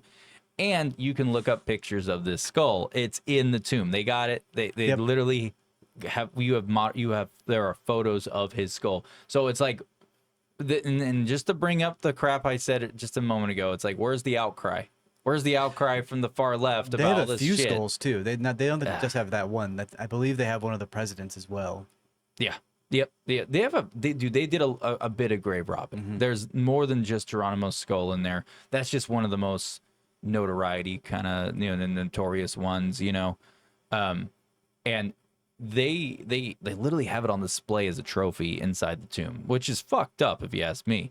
But you know, at the same time, it's like, where's all the outcry, you know, of everyone going like, oh, they came and they you know, they desecrated this Indian burial ground, an Indian grave, and they literally took his bones, his corpse. They took a part of his corpse. Why is no one going in there with pitchforks and, you know, torches and raiding the tomb? You know, you do it to anything that has to do with the right conservative of what the left tell you to do. How come you're not doing it? You're all the ones who saying like, we got to give their land back and do reparations to Native Americans. Bitch, you got something like this right in front of your face, probably right next door to you. I'm sure there's a bunch of lefties right next door to the tomb. It's like, why the fuck aren't you going in there doing your thing? No, you're a bunch of fucking cunts. Have you seen Yale recently? It's trash. Dude, it is full of just like hard left-wing propaganda, and it's just most colleges these days are just full of that shit. I know, but it's like, if you're right there, why aren't you storming in there with pitchforks? Yeah, you know, like it's- you guys spew this narrative like, how dare you do those to those people, all this stuff, but they literally desecrated a grave and the skull's sitting in there. It's Go get it. fact. It's sitting right in there. They have a photo of a skull on a table. Oh my God. It's sorry. The hypocrisy of everyone in the political sphere pisses me off so Yeah, me much. too. But anyways, moving on from it. So obviously you have the grave robbing and occult practices, and they've done tons of different grave pillaging and crap. The occult practices part, you know, let's talk about that real quick, because I know that you know a bit about that as well, because you did a bit of research About on what? that. I'm sorry. The occult practices. Oh, you know, gotcha. where, Yeah. they say it's fake blood, where they drink fake blood, fake sacrifice, where they pretend that they're sacrificing people. But the thing is, they put the word pretend because that's from them. That's not from anyone else. That's what the Skull and Bone Society says. So the data I have found is from ranker.com, and it is I'm not sure how accurate or how factual this website is able to be, right? So they talk about how they're wearing robes and skulls, like headdresses. Well, we have it in the video of them wearing it. Yes, and they have footage of it in a courtyard where a woman was screaming, but they also have documentation in the black book that they keep record of, and that somebody has taken and used as a transcript to try and get back Geronimo's skull. So they talk about how they wear robes and they drink blood, human blood, to Everything from goat sacrifices, supposed goat, you know, the goat sacrifices, to even human sacrifice. based around German occultism that was first initiated in the Nazi Party. Yep. Hence why we said earlier they adopted a lot of the practices of the Nazi Party and their ideologies, and Yes. they were neck deep in the occult. Hitler was obsessed with the occult. He believed that if he could channel these instruments that were once touched by God or by Satan, either one, he didn't give a shit. He really truly believed in it. So he had secret troops and parties in soldiers that would go out in these covert operations that were like off the book, black book project type things to search for these items. He put a lot of resource into that out during World War II. Like, it wasn't just like, oh, let's do this as a small side thing. No, it was a major endeavor. It was a major project operation that he was doing. Yeah, to get these let's not things. forget that this society was formed during the antebellum era, which is 1812 to 1861, during like the height of slavery and whatnot. So they traveled to Germany, which we mentioned before. They got all this occultist information, all this Nazi mindset. Well, this is in concept, World War II and era, brought like it- around that time. and brought it back across to America, where they started it in Yale, and And another, having the huge eugenics mindset behind it all. I know I take long pauses. I don't want to say anymore. sorry, there was another thing to add to it too, and that was the fact that you have to remember in World War II, when that all ended, there was massive operations that were happening to get Nazi doctors, Nazi scientists, the works, everything from medical community to the scientific community. That's why we have the stuff we have now, because they were ahead. Yeah, because they were brought heavily ahead. Eric Traub over here after World War II, who was a Nazi scientist who then worked at Plum Island and who then worked at the FDA. So it's Don't forget about the Nazi scientists that were involved with NASA, Yep. that they brought in for the great space race. They're the reason why we built the rockets that we did. Yeah, so you have to remember, this is all connected, everybody. Like, this is not just a one solidified group. They're breached. Literally, the outreach of them is to everything. And one of the endeavors that solidified that power into modern times now is literally because of getting their hands on all of the Nazi information, studies, research, doctors themselves, the scientists themselves. So, that is something you guys cannot forget. That is vital information to remember. So, Yes. yeah. Anyways, keep going. So the initiation rituals of the Skull and Bones are some of the most interesting parts of their society. It's not because of how weird they are, but because of no one's actually 100% positive if they are true or if they're exaggerated. There are so many different stories of how these initiations take place. Some of them are said to be taken from within a coffin, that they are then carried and buried.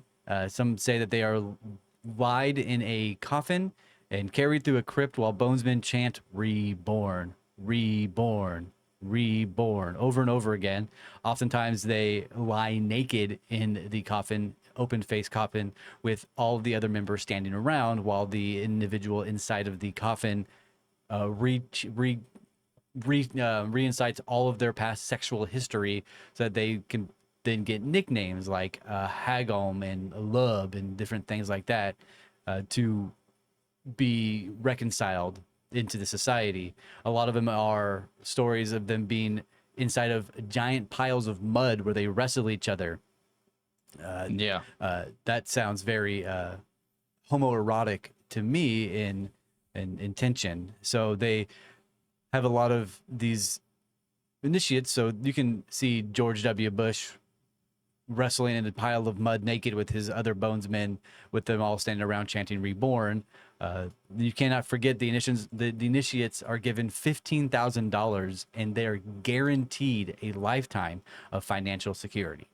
So Yeah. if you are allowed to then join the Skull and Bone Society, you are guaranteed to have money and never be poor for the rest of your life. Yeah, you're set for life, essentially. You have security in it. So the way they do it is they have individuals who track and follow you in your everyday life to see who you are and what your family does and how you would integrate well into their group.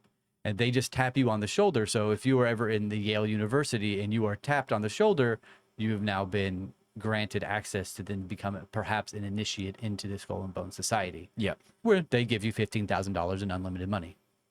Yeah. So some of them can be true, some of them not be true. That's where it comes down to people asking all of these large figureheads during interviews and press conferences, "Hey, can you tell us about the Skull and Bones?" And they're like, "No, I don't know anything about that. I can't speak on that. I don't know nothing about that," because it's secret. You're not supposed to know. So Yeah. it's hard to say which part of the initiations are real or not. But Well, these are the ones that we know are But pretty then- much factual. correct. We have a list of ones that are actually factual. correct, and then that is where the video comes into play as well, where they have a initiation ritual on Yeah, that they footage. caught. Yeah, and then these are ones that were. There's a few other that we're about to list that right before here because we're about to play the video. But before we play the video, I'm going to list out these other ones that they did that we know.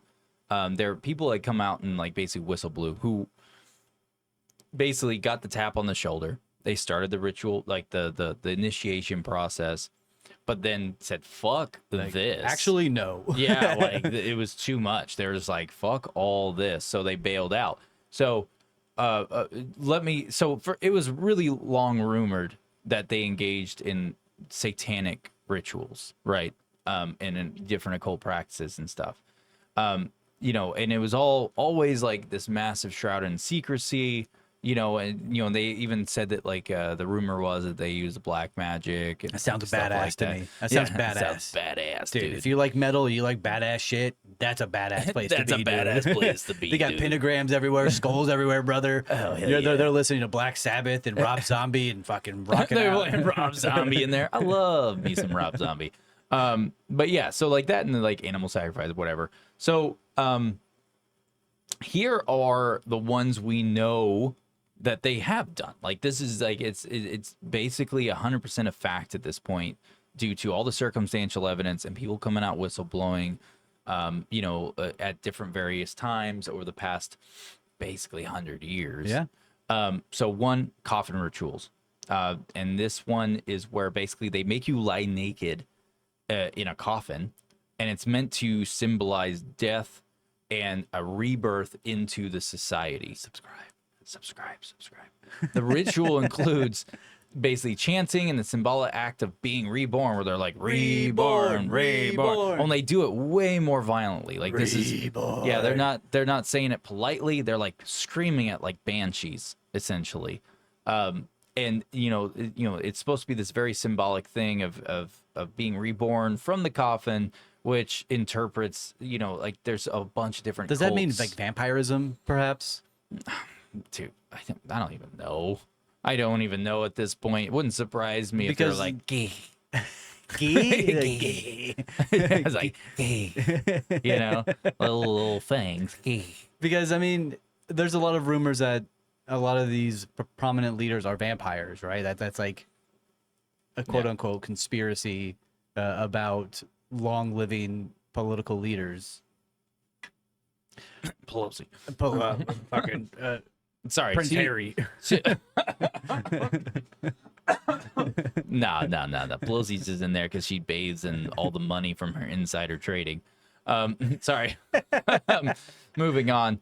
And then the next is like animal sacrifices. So, with the animal sacrifice, they were saying that like they would basically like kill a goat or a lamb or like the type of animal that they use. That was never really there's various ones that they supposedly do it to. Mm-hmm. Everything from goats and rams to lambs and all this other crap, or even sheep.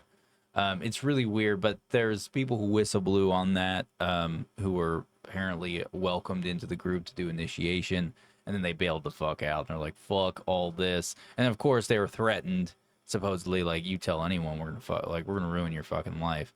So a lot of these people who blew the whistle, it was usually on their deathbed, because they're like, fuck it, what are they gonna do to me now? I'm dying. Like, I'm literally about to die. I don't give a shit who knows it. The next would be like the whole blood drinking and other kind of like macabre type esque acts and practices.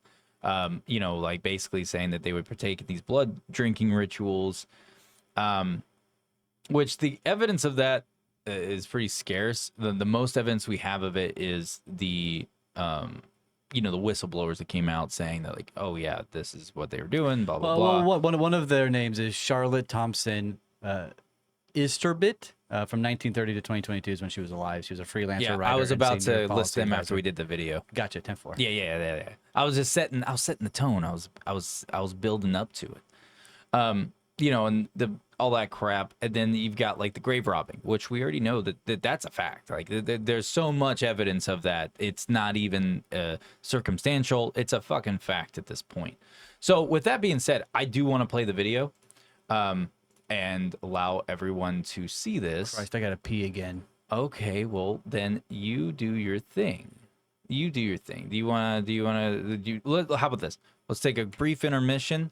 Minute 30, we'll be right back. A minute 30, we'll be right back. Chocolate. Milk? Introducing Jell-O Stir and Snack Pudding. Chocolate. A whole new way to snack. Food? Chocolate. Don't worry, I'm making you a couple of new stuff. Stir. I need a snack. Jell-O pudding. My own cup of rich creaminess. New Jell-O Stir and Snack. Now you can have pudding 1 cup at a time. Got any vanilla? I can do that. If you can stir, you can snack. Understand life. Read Dianetics by L. Ron Hubbard, the owner's manual for the human mind. For only $5.95, it's a great investment in yourself. Imagine a world where you could do anything and leave old, inefficient ways of doing business behind.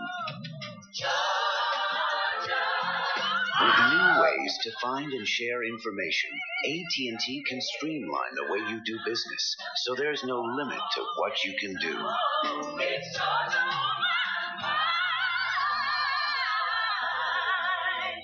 When I joined Halliburton, I knew I was going to work on some big things. We put out a few fires. Once ran into a small challenge of getting some supplies to our troops. We built bridges, schools all over the world. The biggest thing?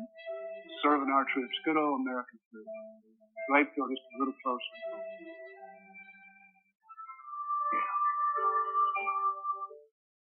Halliburton, proud to serve our troops.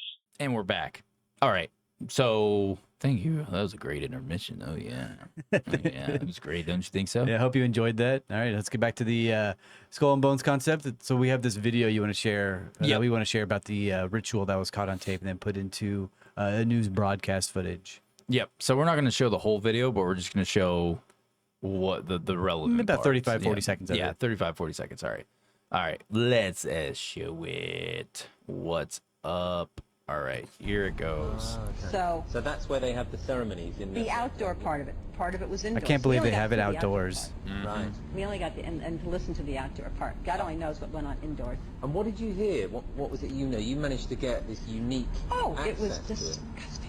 It was gross. I mean, they were pretending to murder people. And What was the tone of it though? Was it jokey or was it vicious. quite... No, it wasn't jokey at all. It was sick. It's about the only way I can describe it. It was sick. Wild. That's What serious you're Weird, screaming. dude. is the first recording ever made of the Skull and Bones initiation ceremony. It has never been broadcast before. Yeah, they whip them, beat them. Reborn. 15 new members of It's the really club eerie are being audio to listen introduced into to. the macabre rituals of Skull and Bones by the senior students who are about to graduate. The club has what some might see as a strange fascination with death, skulls and bones. Drinking There's the blood right chant, there? too. Yep. Difficult That to was hear, the first of all, part of it, yeah. including the devil equals death, and death equals death.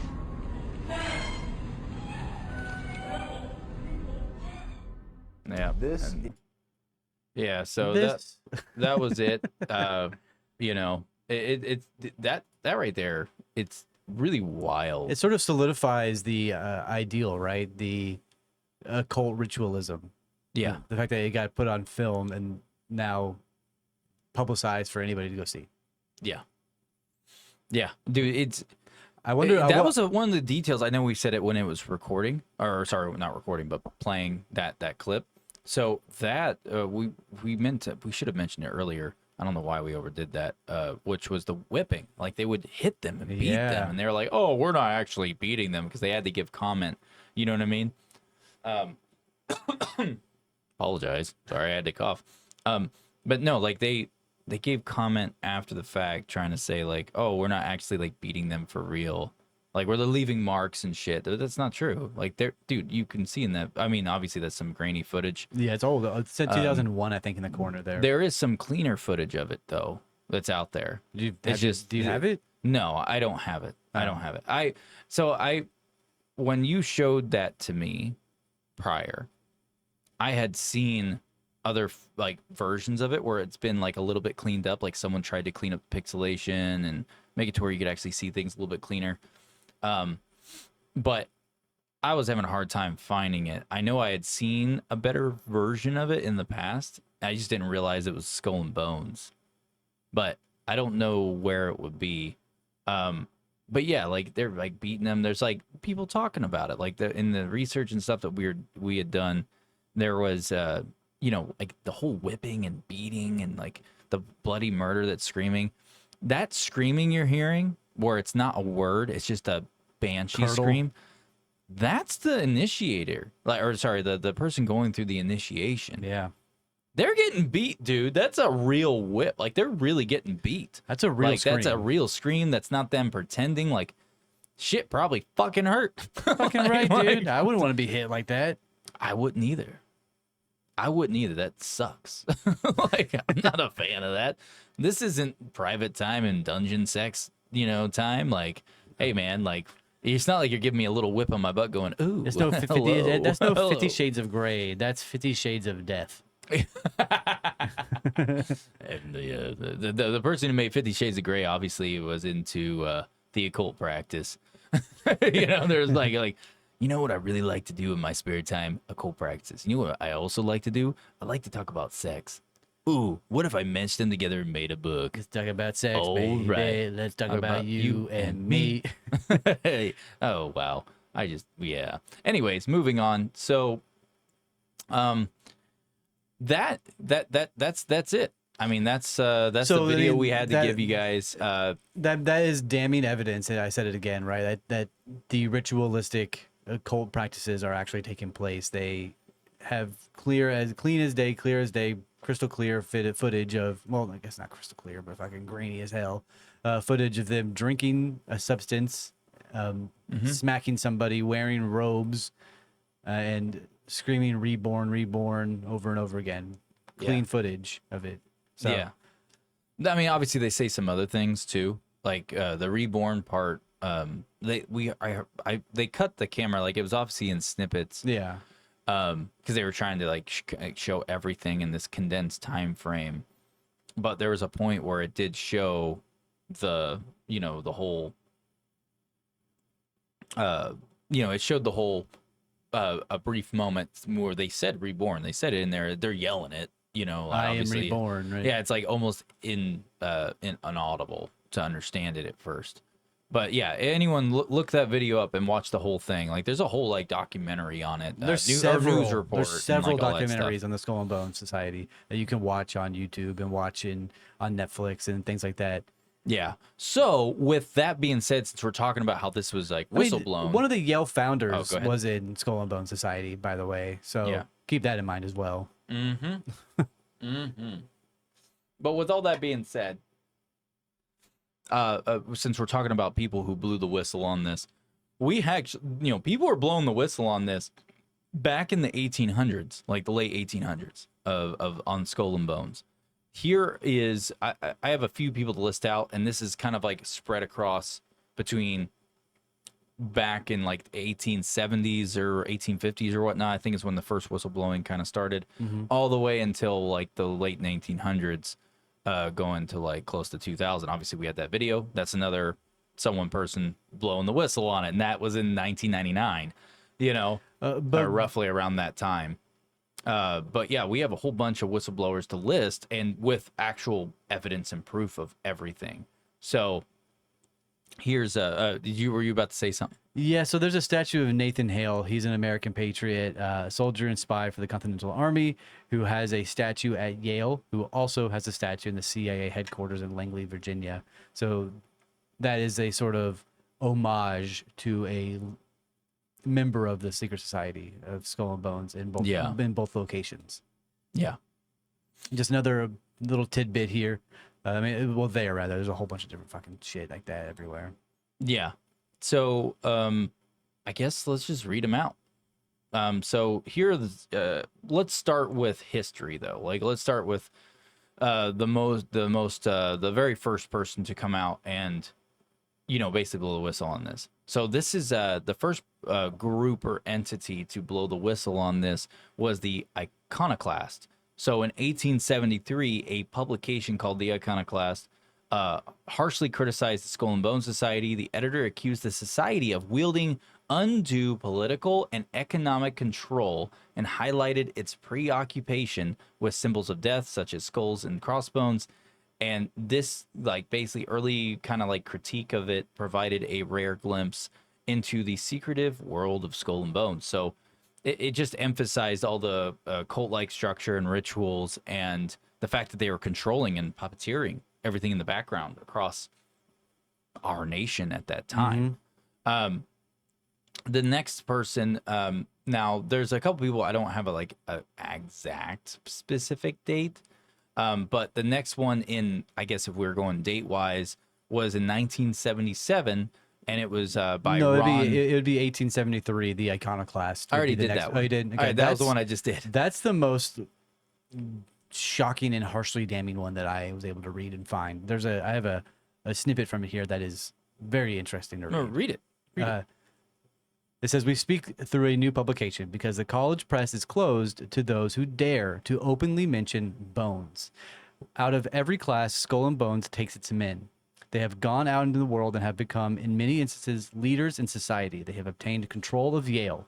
Its business is performed by them. Money paid to the college must pass into their hands and be subject to their will.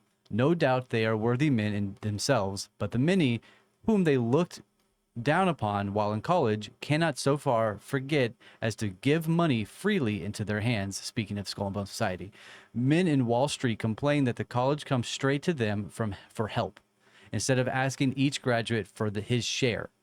The reason is found to a remark made by one of Yale's and America's first men. Few will give out bones, men, and few will give but bones, men, and they care far more for their society than they do for their college. Year by year, the deadly evil is growing. The society was never as obnoxious to the college as it is today, and it is just this ill feeling that shuts the pockets of non-members. Never before has it shown such arrogance and fancied superiority. It grasps the college press and endeavors to rule at all. It does not deign to show its credentials, but clutches its powers with that silence of conscious guilt. We ask all men as a question of right, which should be allowed to live, Yale or the Skull and Bones? Yeah, it's they gave a case in point on that. It's wild. Yeah. No, I'm glad you read that. I didn't even think to pull up the actual article that was written back in 1873 about it. Yeah, dude, it's wild. They were calling that out in the late 1800s. Yeah, I mean, there's a lot of different publications. There's one called "The Fall of Skull and Bones." Which I have another piece here, if you care for me to read for it again. But there's a lot of individuals who were whistleblowing about this, writing articles about them in the late 1800s, saying, "Hey, this is fucking happening, and y'all, we need to do something." Yeah, without a doubt. No, you don't have to read from that one, just because we're gonna get through all of them, time wise. But yeah, I feel like that for the one you just read really hit the nail on. Or is this one? Okay, fine. You go ahead. So if this is from The Fall of Skull and Bones, on the west wall hung among other pictures and old engravings representing an open burial vault in which on a stone slab rest 4 human skulls grouped with a fool's cap and bells, an open book, several mathematical instruments, and a beggar's scribe and a royal crown. On the arched wall above the vault are the explanatory words in Roman letters: "We war der Thor, were wiser, were bettler older Kaiser." And below the vault is engraved in German characters the sentence "Ab arm am Beich im Tode gleich." The picture is accompanied by a card on which is written from the German chapter presented in Gilman. And Gilman, we all know, is another guy who's part of the Bones Band. Yeah. Now, I'm not sure what the German a translation is. I'm gonna quickly look that up if I can. Okay. Well, while you're doing that, I'm gonna start reading on another whistleblower, and stuff. So It means oh, weather. yeah, go ahead. It means weather poor, weather area, and the death the same. That's interesting.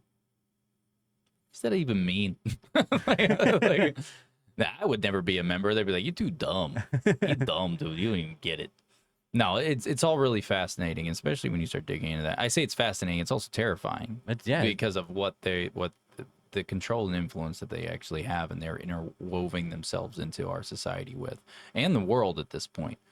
But yeah, so in 1977, though, Ron Rosenbaum was a journalist who wrote, and he was a prominent journalist, so he's well known, who wrote a groundbreaking article in Esquire magazine in 1977 titled "The Last Secrets of Skull and Bones." Rosenbaum's piece was one of the first in-depth journalistic investigations into the society. He managed to gather detailed accounts of the initiation rituals, describing them as involving macabre acts such as laying naked in a coffin and being reborn into the society. Yeah.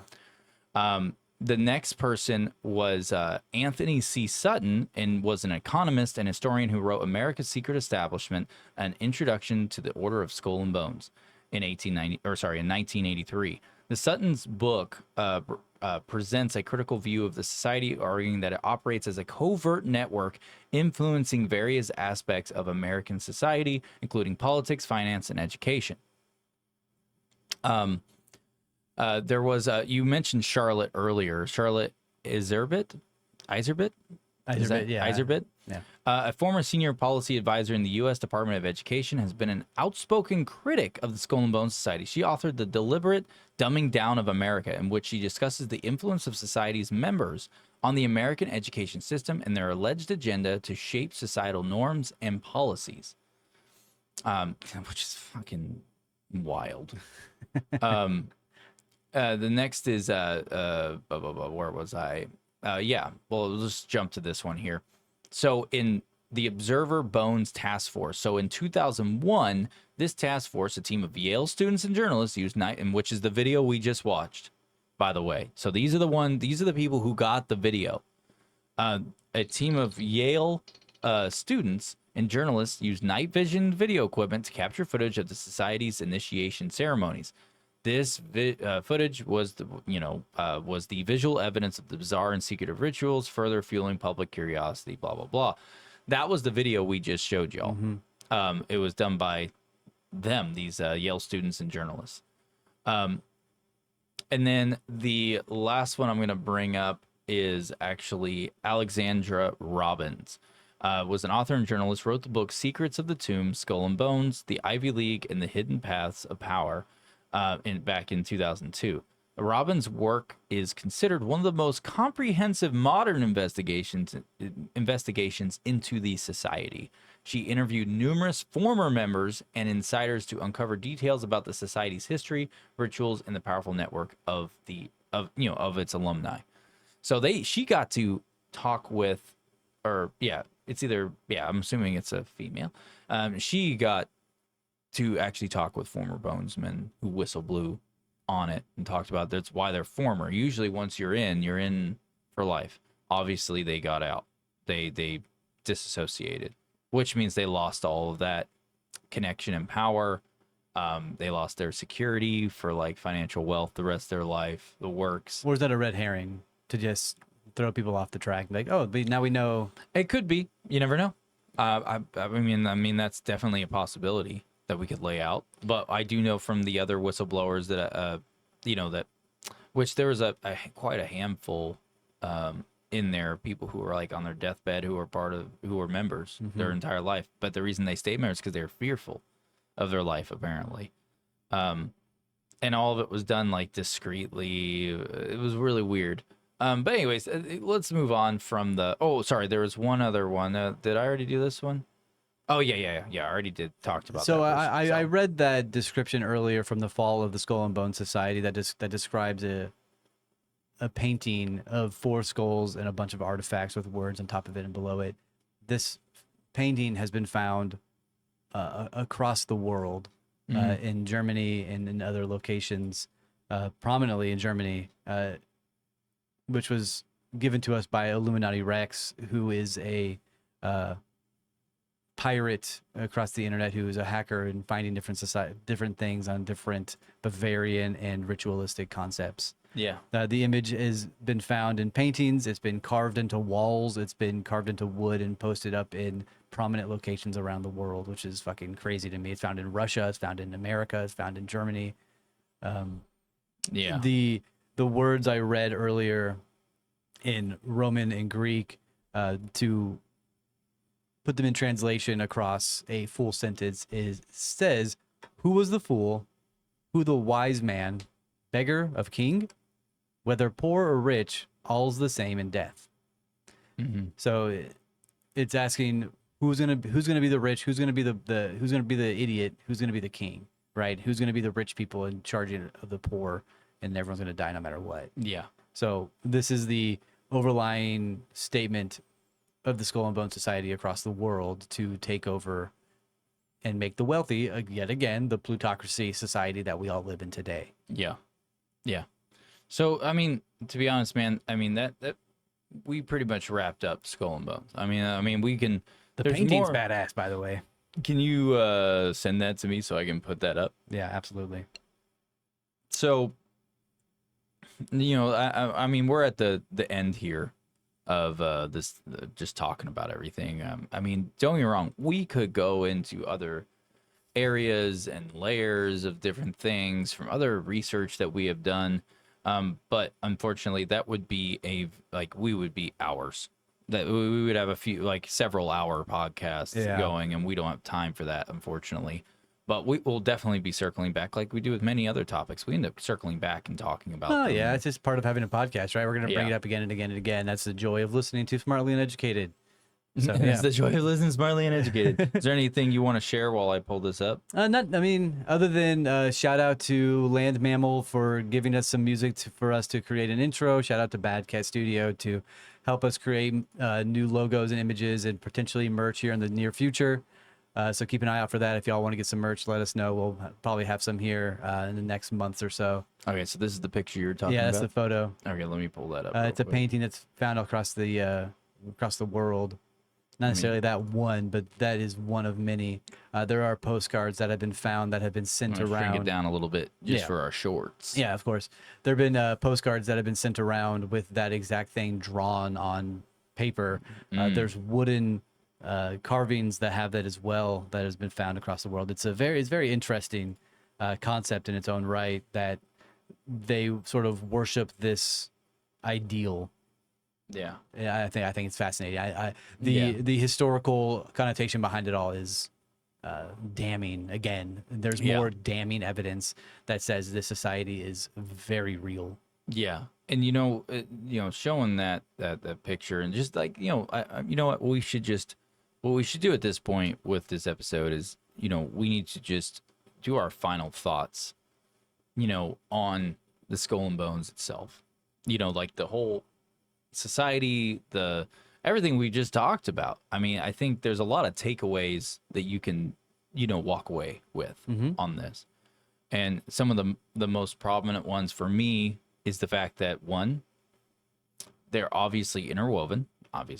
Without a fact, they're interwoven into things, which means we know that there will always be some form of powerful corruption at a scale that is so behind the scenes that we would never be able to expose ourselves. They're so interwoven in. They've been doing this for over 100 years. I mean, shit, at this point, it's been over 150 years they've been interwoven into our society, doing what they do, So it's just like one of those deals where they have such longevity that they've been doing this game that trying to undo that stitching that they've made, that's underneath all this, our society now in 2024, I don't know how you would do that. They're so concreted in and rooted in. Like, how would you even be able to pull those roots out? I don't even know how you could. I mean, you'd have to be able to expose them all, but they're so solidified in the structure that they've built How do you undo that? How could you? I don't know how you, I don't even know where to start with that. How can you go expose them? You would think, oh, well, maybe you go expose them and start the domino effect that way. But it's like, how would you expose them when you don't even know who's a member and who's not ultimately? You just don't know. Yeah. I don't know. What are your thoughts on that? I mean, the overall connotation behind it all is simply you are not control of what is happening in your reality. The only thing you control is what's happening on your day-to-day basis and in your own bubble, in your own world. Mm-hmm. The leaders of this world are worrying about themselves and are not worrying about you. So if we are wanting to change something, you need to change in your local manner. You need to change something and the small before you can get to the big. Think like they did. Think a small society to then grow to a large society. Think uneducated. Join us. Nice. As we attempt to educate the masses on something completely out of the norm, right? Yeah. The more knowledge you have, the more powerful you are. Granted, it be knowledge that is minuscule and small, it will grow to something larger over time. So much like the Skull and Bone Society, take everything with knowledge and try to grow. Yeah.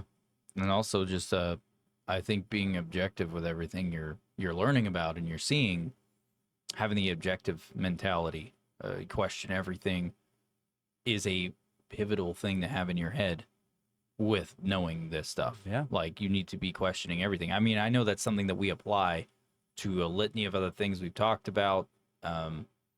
It is, that narrative alone of just questioning everything. Don't get me wrong, that can open a lot of doors to going down rabbit holes that go nowhere.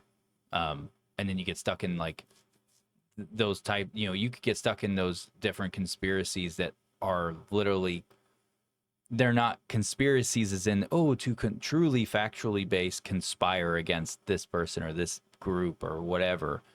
It turns into those stigma conspiracies where it's like completely made up. Like you could easily go into those rabbit holes with the whole question everything, if you don't know how to like keep 1 foot in, 1 foot out type narrative. Yep. I will say this though, with the Skull and Bones, what really bothers me about the group is just the mounds of control and influence that they have on everything. That's what really pisses me off. It gets me super concerned and worried. What are you going to do about it? What can you do about it? I think that we are in the pivotal control of them entirely at this moment in our society. They pretty much control what we're eating, what we're consuming, what we're watching, what we're doing. It may not even be Skull and Bones anymore. They may just be a subsidiary front-facing program for something new that they have created that we just don't know about yet. Yeah. So I don't know, man. It's also fucking harrowing and heart-wrenching and difficult to talk about and listen to because it is inherently our world that they are destroying. Yeah. So if we want to do anything, it's in our local society, local groups, and our families and our people that we always keep around. And again, I said it before, you just got to love everybody around you. If you have your friends and your family, just show love and gratitude and just be there and help out as much as you can, right? Yeah.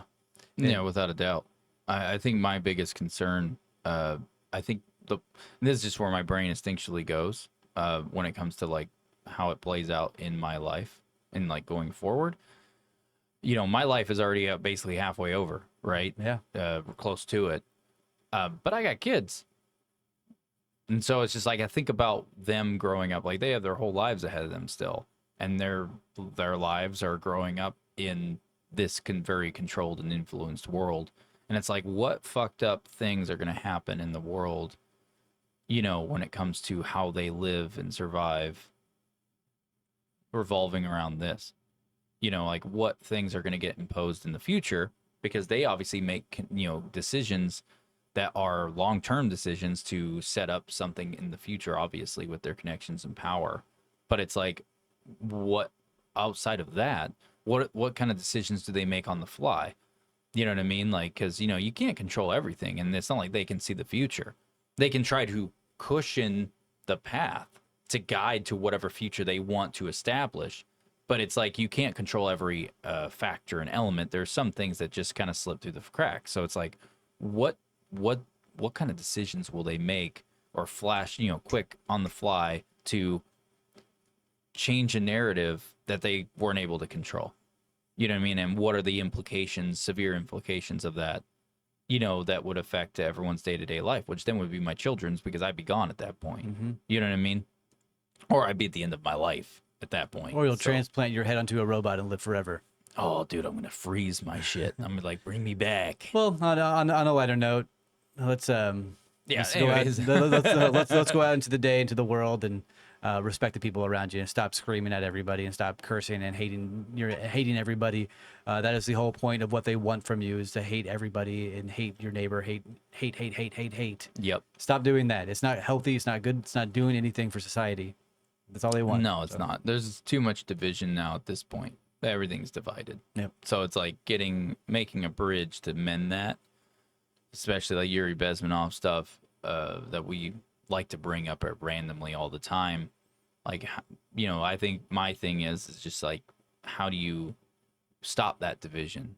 Like, how long does it take to make the divide, the wedge that has been formed, smaller again? Knowledge. Well, that's the problem though, is if these people are controlling the educational system all the way down to education, science, medical, and that is where politics, the works. Unrepresented media like us and other individuals come into play. So yeah, if you are curious-minded and liking to know things that are off record, off book, not taught on a regular basis, make sure you support your local independent media groups. So. Yeah.